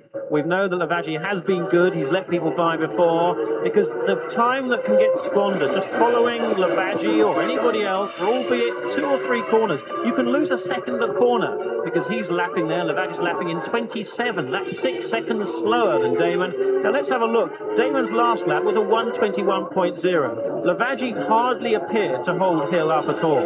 Now, we're going to find out just in reality how much he did hold him up, as he, in the next few seconds, don't forget, 21.0 was Hill's last lap. And as he crosses the line, I can tell you that his time this lap was a 22.3. So he lost 1.3 seconds just like that, although it didn't look as if Lavaggi was even holding him up. Certainly not more than one corner. Well, Lavaggi may well repay Damon Hill by holding up Jacques Villeneuve, who's now, there he is, and he's about 14-15 seconds behind Damon Hill as a result of Damon's loss.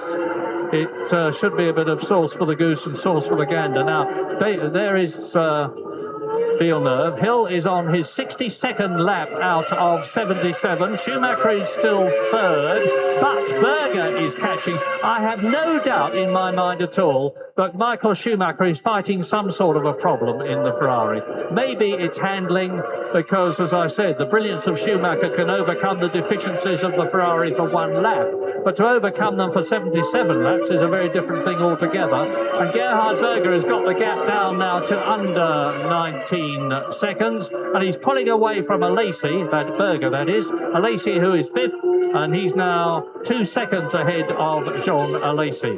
So Damon Hill coming through to complete another lap. The gap was 14.8 seconds as a result of Hill being held up by Lavaggi. We haven't seen whether Villeneuve has caught the Italian yet, and the gap is, well, I have to wait for Villeneuve to come through. There is Hill out of turn 1 into turn 2.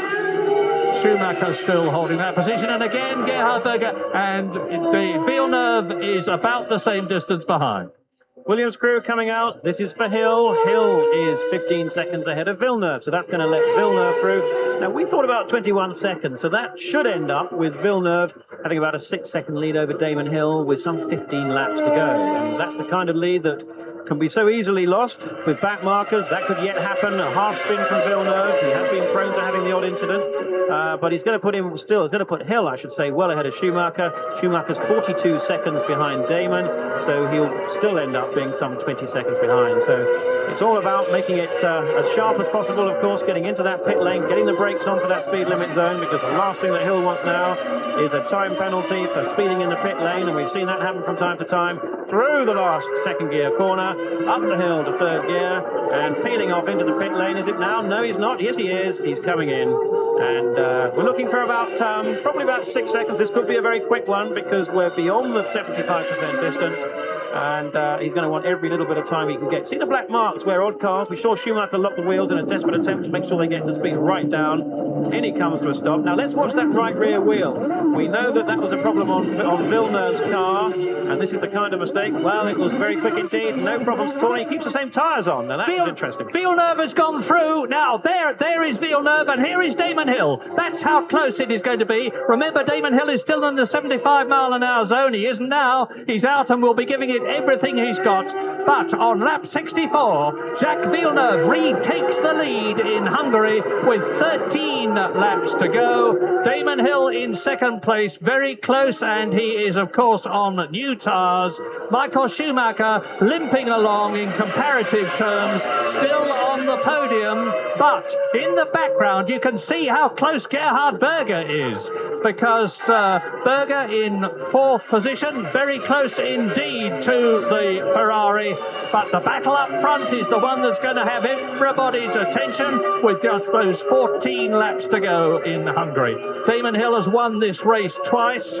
He won it last year and he won it in 1993. Michael Schumacher won it in 94 for Benetton and Lavaggi. Now this is Lavaggi holding up Villeneuve. Remember, he held up Hill, not very much. Back again with Michael Schumacher.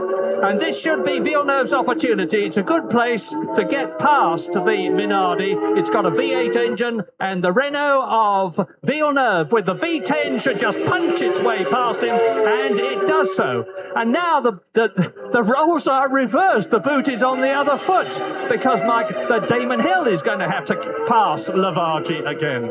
Mr. Lavaggi could well be the man who inadvertently decides who is going to win the Hungarian Grand Prix. The gap between Villeneuve and Damon Hill was 6.6 seconds. And they are now the race leaders on lap 65 out of 77, with Michael Schumacher right out of it, over 40 seconds down. Yeah, a similar 1 second actually lost by Villeneuve with Lavaggi there, and of course Damon Hill did change the tyres and is on new tyres, and that's what he's going to need, every bit of grip to try and close that gap up there now, the 6.6 seconds, and he's now just got 13 laps to try and do something about it. We can see the brackets are the time that it was at the split. It was 6.5, it's now down to 5.5. Damon is going to be really determined. He will know, I think, in his heart of hearts, that he's not going to get by Jacques Villeneuve unless Jacques makes a mistake, which is always possible. He's not going to get by him. What he'd love to do is make a point here and just prove how quick he is. We've seen him put in some absolutely fantastic race stints. The mid-stint that he did at the German Grand Prix was sensational. Hill really is exceedingly quick, and he's going to make that point, I believe, in the next 13 laps. He's not going to want to take any chances. He wants to go for points, he knows that, and now it's Damon Hill who's got there, Lavaggi. Now, look at the marbles on the left-hand side. Hill goes on them, and Berger goes out. Gerhard Berger out in Hungary. He was in fourth position. That's the second race in succession, I'm guessing, but if it is his engine, he's not going to be at all pleased because it cost him the German Grand Prix. Now it certainly cost him points for fourth position in Hungary, but Damon Hill, is he past Lavaggi or not? He got the gap down to 4, and there's the replay. The engine goes in Berger's Benetton. Well, that means that Williams are the Constructors' champion now, and that looks just like the incident we saw in Germany, which I think was a cylinder head fault problem that then got into the top of the engine and caused the engine to destroy itself, and that's exactly what's happened there. Now that's going to elevate Alesi, of course, up to fourth, Hakkinen into fifth, and Olivier Panis into sixth. But the gap from Villeneuve to Hill is now just 4.8 seconds. Villeneuve will be aware, clearly, that it's 4.8 seconds on my screen at the end of the lap. I know you're looking at 5.8 there, but that's at a different point on the circuit. Yeah, but Lavaggi undoubtedly cost Hill time, something of the order of a second. But we're going to see now exactly what the situation is, because into his 66th lap goes Jacques Villeneuve, and here, bearing down on him, and as you can see, catching him 0.4 of a second, is Damon Hill. But he can whittle away at Villeneuve's lead, and even if he gets the nose of the Williams tucked under the diffuser of Jacques Villeneuve's car in front of him, if Villeneuve just holds his line, as Thierry Boutsen did in 1990 in Williams, then it's going to be Villeneuve's race, because Boutsen just stolidly, in a slower car than Ayrton Senna behind him in the McLaren, held his line, and even the brilliance of Senna couldn't get past the Belgian. And Damon Hill is really going for it. You saw him climbing the curbs there. Yes, I think Hill's going to be right up with Villeneuve in the closing few laps of this race, but he's going to have a bit of a dilemma as to what he does about it. If it had been Schumacher ahead of him, I'm quite sure he would have settled for second place without any doubt at all, because Schumacher is no championship threat. Having said that, I still don't think he's going to be taking any chances. He still leads the championship, of course. He has 73 points. Villeneuve has 62. Now, if the result, or if the order stays as it is now, and Villeneuve wins from Hill, that's going to leave Hill on 79 points, Villeneuve on 62. It'll allow Villeneuve to eat into Hill's lead, but there are only 4 Grand Prix left after that, and at 10 points for a win, that's 40 points on the table, and Damon will have a 17-point lead, and that's fairly comfortable. But the main point I think he'll want to make is the fact that he can actually be quicker than Villeneuve. On the other hand, Villeneuve will say, well, I didn't need to go any faster. I knew that Damon wouldn't be able to get by me. Damon drove very well indeed, but I just made sure that I won my second Grand Prix, my third Grand Prix of the year, because, of course, Villeneuve won at the Grand Prix of Europe at Nürburgring, and he won in Britain too at Silverstone. And Damon Hill, as you see, is fastest. He's very nearly the first man to go under 1 minute 20, 1 minute 20.093. Now that was 9/10 of a second faster than Villeneuve. But as Jonathan says, Jacques Villeneuve, who is a master tactician, even though this is only his 12th Grand Prix, he's been racing quite a long time in Formula Atlantic and in Formula 3 and in sports cars, and of course in Indy racing, where tactics are all, is more than capable of working out exactly how things are going. Now there is Rosset, and Damon Hill has got a problem with the arrows now, as he had with Lavaggi. Past he goes. The gap was 4.5 seconds, and Damon is quickest. And you can see now that it is now under 3 seconds, and we have still got 9 laps of this race left. Now, it would be reasonable to question at this point, what about team orders? Why don't the Williams team simply get Jacques Villeneuve? Oh, look at him have a slide there. He's really pushing hard. There's no hanging about from Villeneuve. Why don't Williams just hang out a sign to Villeneuve saying, let Damon Hill by to help his championship chances? Well, the reason is, and I don't think there will be any team orders for one moment. A couple of things. Firstly, Williams are an incredibly sporting team. They've always gone through their racing career letting their drivers thrash it out on the track. rather than having team orders affect it, certainly as much as they possibly can. And the other point is that there's no other team who's going to challenge the World Championship for Hill. Ferrari aren't going to, Benetton aren't going to. The only challenge to Damon Hill is from Jacques Villeneuve. So either way, a Williams is going to win the Drivers' World Championship this year. Look at that. Hill knows he can catch Fielders, but he doesn't know he can get past him. This is lap 69, coming up to the completion of into lap 77 lap race. And I'm very shortly not going to be bothering to tell you what the gap is in terms of time. You'll be able to see more than well enough what the gap is in terms of distance. And Damon Hill now faces the prospect of the implacable Villeneuve refusing, totally justifiably, to modify his line to let Damon Hill pass, because if he does, although it would help Damon Hill's championship chances, it would deter Villeneuve's, and Villeneuve knows he can still win this championship if he can keep up the sort of record that he has achieved with possibly a third win here today. Now, things are going to get interesting, I think, in about 4 laps' time, because then these two are going to come up across Mika Häkkinen. Häkkinen currently in 5th place in his McLaren. Now, he was only running a 2-stop strategy. Williams have run a 3-stop. So the Williams cars are quicker than the McLaren, apart from the fact they are anyway. They've also got tyres in better condition because they stopped later. They're lapping a second and a half faster, so we're going to get a bit of a queue. Now, the question is, how quickly will Mika Häkkinen that's Patrick Head talking, the technical director of Williams, to Dickie Stanford, the team manager, and I think they're pretty relaxed about it. Not as relaxed as Jacques Villeneuve. We see him again lock a wheel. We see that often with Villeneuve. He's not as stylish a driver as Damon Hill. Damon Hill very much in the Prost mould, never looks particularly hairy, but deceptively quick with it, whereas Villeneuve is all kind of arms and elbows, locking wheels, clipping the curbs, and generally has not gone quite as fast. He's harder on the car than Damon. He jabs on the throttle harder. He jabs on the brakes harder. And all of which means that his cars, I think, do get a harder time, and often Villeneuve upsets the car in just little tiny ways that just mean that he can't go quite as quickly as the very super smooth Damon Hill. But worth bearing in mind, too, that both these drivers will be absolutely worn out. Well, having said that, they'll probably look fresh as a daisy out of the car. But this is a long, long race. They've been racing now for 1 hour and 40 minutes, and this is the most physical circuit, I would say, of anywhere on the Grand Prix calendar. It's some 28 degrees out there. They've been stuck into their cockpits. 3 layers of Nomex overalls, their balaclava, their helmet, their visor, their gloves. There's no skin available for surface area. Heat exchange. They're going to be very hot, easy to make a mistake, and that's what Damon's going to be hoping Villeneuve will do. Coming up towards the completion of lap 71 with 6 laps then to go. And to underline what Jonathan was saying, I was talking to Alain Prost yesterday about his time with Damon Hill in 1993 when Prost won the World Championship, and of his own volition he was so impressed with Damon Hill that although Damon was supposed to be, and was in fact, number 2 to Prost, Prost asked that he be given equal number 1 status. So Paul Edwards, the fat controller, as he's called in the Williams team because he does their catering, holds out the board which tells Damon Hill that he's 1.2 seconds behind Jacques Villeneuve. A bit irrelevant. As far as Damon's concerned, he can see exactly where Villeneuve is, and he's going for it. Lap 72, and Prost also said there's been a lot of rubbish talk to Schumacher.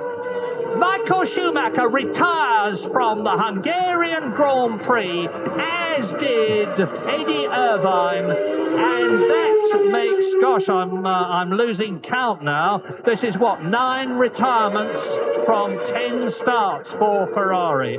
Believe me, this doesn't please me any more than it will please Ferrari fans all around the world.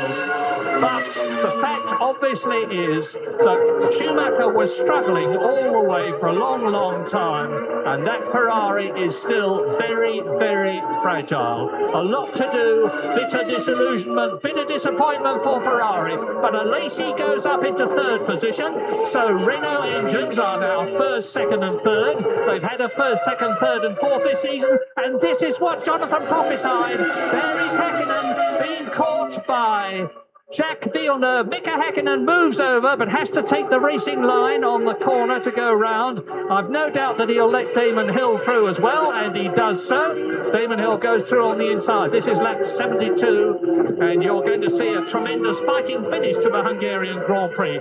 Just to put you in the rest of the picture, Lacey is third. Häkkinen has been lapped and is in fourth position. No consolation for him there. Schumacher is out, so up to fifth goes Parnis, up to sixth goes Barrichello, up to seventh goes Katayama, up to eighth goes Rosset, up to ninth, the last runner on the track of the 20 who started goes Giovanni Lavaggi, and there is the race. Well, that's a nice surprise for Jacques Villeneuve and Damon Hill. I bet they didn't think that was going to be that easy. Well, they've got Ukio Katayama next, and ahead of Katayama is Barrichello, and both of these, Katayama lets them go by, but actually Villeneuve's had to go offline there. You see the dust come up, well, that's going to lose Villeneuve a little bit of performance from his car. Similarly, though, that's going to afflict Damon Hill, but critically they are both ahead. You see how Damon slid then through that chicane? That's a consequence of just getting offline. He died again. You know, he got offline, he had to get offline to go by Katayama. It was a calculated gamble. It was worth going offline to get by quickly, but then he's lost some grip. Both have lost a little bit of grip. It looks like it's affected Damon Hill a little bit more than Jacques Villeneuve, because the gap seems to have increased. It has indeed, 0.3 of a second. That was a good race from Gerhard Berger. He's been deprived of good results, hasn't he, the last couple of races? He did so well in Germany, deserved to win there before his engine expired, and he would have been third as it happened. I know a lot of people can say that, but with Schumacher's demise, the Benisons normally are very, very reliable, and it seems coincidental that it's Berger's Renault engine and not Villeneuve's, Hill's, or Alesi's that's had a problem. You could see his utter dejection from his body language, totally downcast and with every justification. He has had a lot of trouble settling down in the Benetton team, as has Jean Alesi. I heard a very amusing, but I fear unrepeatable story about Jean Alesi at one of the tests recently, which was a bit of temperament. But they are now showing signs of settling down, and if there are changes in the Benetton team's driver lineup next year, which are being talked about, it would seem odd, because the team and the drivers have invested a lot, and locks up. Villeneuve locks up. You can see how hard he's trying. This is lap 74. It's still Alesi third, Häkkinen, Parnis, Barrichello, but all the action is up at the front, and they're coming through to start lap 75. Now, Villeneuve doesn't actually need to try that hard at the moment. He doesn't need to be, and indeed shouldn't be breaking that late that he's locking up, because even if he backed off a second a lap, there's no way that Damon Hill's going to get by, and Damon's biggest opportunity will come in such a manoeuvre as if Villeneuve does lock up, and indeed he'd actually be better off just slowing up a little bit so that they don't come across Rubens Barrichello, because it's the fumbling over a back, well, you can hardly call Barrichello a back marker, although Jordan's performance has been well off the pace this weekend. It's the fumbling over someone that you're trying to lap can provide opportunity. We've seen Häkkinen move out of the way very graciously. We've seen them sweep past Ukio Katayama's Tyrrell. But it might not be the same there with Rubens Barrichello. Well, they're right up behind him. We're going to find out now. Now, is Rubens going to move over? He's one of the chaps who's rumoured to be out of Formula One next year, possibly to go to Indy racing. There's the answer. He does so. And you may say, if this circuit is so dusty and it's the same every year, why on earth don't they clean it before the race? Well, I think that's a very good question, and I would like to know the answer to it as well. But the fact is that it is, and it remains very dusty, and if you get off the racing line, you raise the dust can get in your tyres, you lose grip as a result of that, and if you lose grip, then you've got a major problem. So this is the completion of lap 75 into lap 76, and it's a 77-lap race, and there are the men who are first and second. It's seemingly going to be another Williams-Renault 1-2. I'll have to check, but I think that will be the fourth of the season. But whatever, who is going to win? I can't see. It's the fifth of the season. I can't see anybody other than Jacques Villeneuve winning, because I do not believe that Damon is going to risk losing points altogether when he's got 6 within his grasp, and there are still 4 races to go. Yeah, we can see that there. Damon settled for second. He's done the right thing. He's not going to take any chances. And what a wonderful Williams formation finish. What a great way to celebrate them winning the Constructors' Championship. But Villeneuve's done everything right here. He did very, very well in qualifying. Okay, he was third, but he was within a 1/10.5 of a second of poleman on his first visit. And what he did crucially was get off the line properly. He started well, made good use of being on the right side of the grid, has done everything right on the way to winning this race. Damon Hill, meanwhile, did well in qualifying, second place. He was on that bad side of the grid. There was little he could do about the start, but he's driven superbly in the race. He's done as much as he could in this particular occasion, and it's merely the fact that he can't overtake because of the nature of the circuit that's going to mean that he's going to finish second. But he will nevertheless still maintain that 17-point lead in the championship. Schumacher showed that Ferrari are making progress, at least in qualifying. I'm not entirely convinced about the race. The Ferrari fragility still seems to be there. We saw it with the demise of Irvine and Schumacher, but nevertheless, Ferrari are closing that gap, albeit with the masterful efforts of Schumacher at the wheel. Whereas behind that, and third place there, Alesi once again being the person that seems to bring these Benettons to the flag. I can't believe it's anything to do with Berger being hard on the car, but that's going to continue to close Alesi up. He's solidly in third place in the championship. Another 4 points will put him even more solidly in that position. A wonderful, wonderful way for Williams to win their 8th Constructors' World Championship with a maximum 16 points, seemingly 10 from Jacques Villeneuve and 6 from Damon Hill. They only needed 2 points, even if both the Benettons had finished in first and second places. But now, with Alesi in third position and Berger out of the race, the Constructors' Championship is most certainly for Williams, but the Drivers' Championship is still wide open, especially if they finish in the order that they are in now, and they're going to do that because Villeneuve is up into the last corner. He's going to win his third Grand Prix of the year and his first year of Grand Prix racing. Jacques Villeneuve wins in Hungary and beats Damon Hill by 6/10 of a second. As close as that. Maximum points for Williams. It reduces that World Championship gap between Villeneuve, who is still second, and Damon Hill, who still leads, to a mere 17 points, with 40 points still to be won. The championship is wide open. Häkkinen finishes in fourth position, a full lap down. McLaren and Mercedes have still not got the answer. John Alesi finishes in third position. There he is in the Benetton Renault. And Parnis has finished indeed, because he's been lapped. In fifth position in the Ligier, with Rubens Barrichello again getting a point. But just as this race result is not of any great interest to McLaren and Mercedes, with one car out and Häkkinen only fourth, a lap down, so this race is not going to be of very much interest to Jordan, sadly, with Martin Brundle out when he went off the track in the early stages, and Barrichello 2 laps down. Jacques Villeneuve, we're riding on the Williams Renault now, and he waves to the crowd. A lot of them will not be giving the sort of wave back that he would like to see, because there is a gigantic German content in this Hungarian crowd, and what they wanted to see was their Schumi doing well. Well, their Schumi, Michael Schumacher, has done very badly with his 7th retirement in his 11th race for Ferrari. Let's just watch Alesi there. He seems to be driving in the marbles, and one of the reasons that is done, actually, is to pick up bits of the rubber on your tyres, because you can add to the weight of the car. And if there are any concerns about being light on weight, by driving through the marbles, picking up another 2 or 3 kilos, it might just make the difference. Just shows you what you have to think about if you're a race driver. And of course, one of the many things you have to think about is where he is now, although it doesn't. So that's the white line, which indicates where the pit lane starts. And you've got to remember to hit the rev limiter in time to bring your speed down to 75 miles an hour.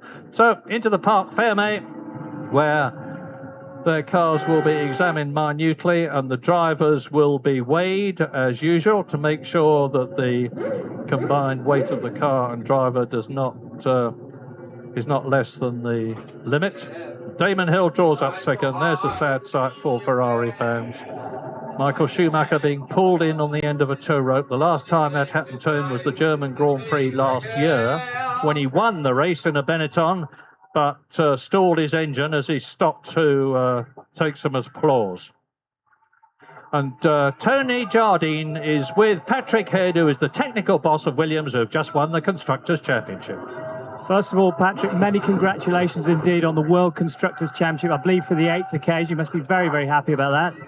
Yep, can't complain. I mean, I think we just looked at this as another race. So the main thing is we're pleased to get first and second. But the Constructors' Championship, as it says, is for the team, and the team have done a fantastic job this year. We've really improved right across the board this year from last year, and they've all done a very good job. Yeah, great stuff. Now, back to your drivers. Jacques did a brilliant job here. He hasn't been here before. Yes, I mean, in general, he's sometimes had a few problems at some of the new circuits, but he really got the bit between his teeth and got this circuit sorted out quite early on, which I must say surprised us, because it's quite a tricky little circuit, but he did a very good job, and in truth, the result came from he made a better start than Damon, although Damon, from his grid position, was a bit higher. This track, because it's so dusty, he was on the dustier side of the track, so maybe Damon would have preferred to have been third on the grid. 17 points between them. The championship's still wide open. Still no team orders in the future? No, there's nothing in their contracts, and obviously I think the Drivers' Championship is between them now. It would be, put it like this, if we started putting a board out, I rather think it would be ignored, and I think maybe the principle of good management is to not try and achieve what isn't going to work, so there won't be any team orders. Little drink for the boys tonight, perhaps? Oh, I'm sure they'll have actually there might be a Karl-Heinz Zimmermann schnapps waiting down there for me, but I'm sure there'll be a bit of alcohol drunk. Many congratulations. Thanks for talking to us, Patrick. Not with any driving afterwards, I might say. All right. Thank you. How very diplomatic of Patrick Head. And Dickie Stanford, you just saw him, the Williams team manager. A very gaunt-looking Damon. He hasn't got an ounce of fat on him these days. He does about 5 or 6 hours of training. He is monumentally fit, especially for that run up the steps to the podium to join Jacques Villeneuve after the young Canadian's brilliant third race victory.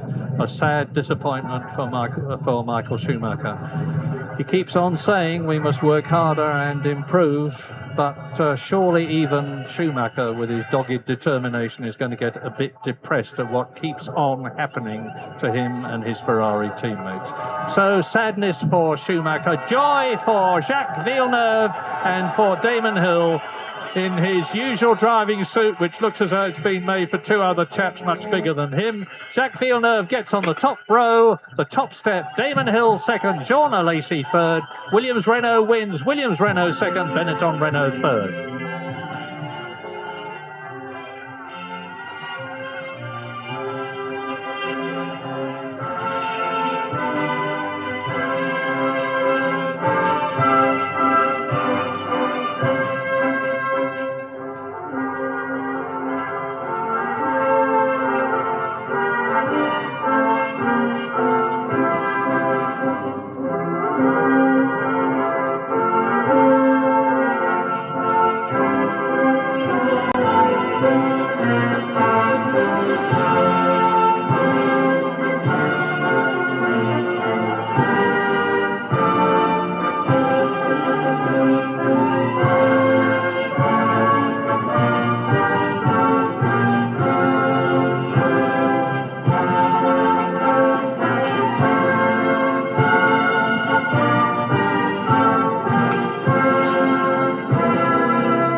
Canada for Jacques Villeneuve, richly deserved, and now for Britain, the national anthem for Williams.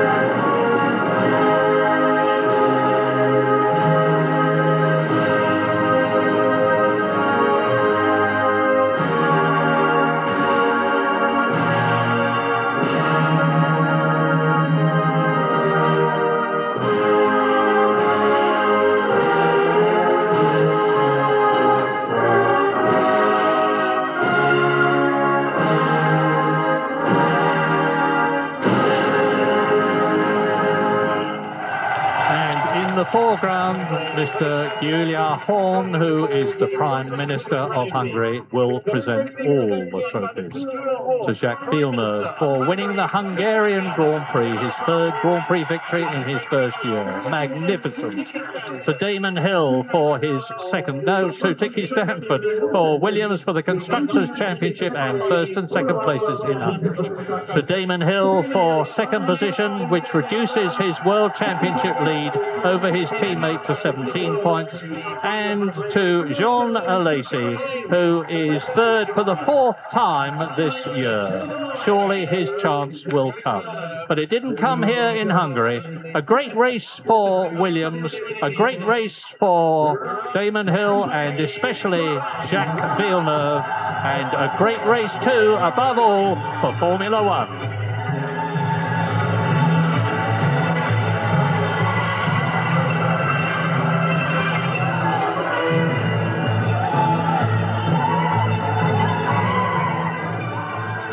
Be a while before they dry out and the celebrations die down, but you'll hear from both Damon Hill and race winner Jacques Villeneuve, both in Grand Prix tonight, 8:10 BBC Two, and also on Sunday Grandstand, currently on BBC Two.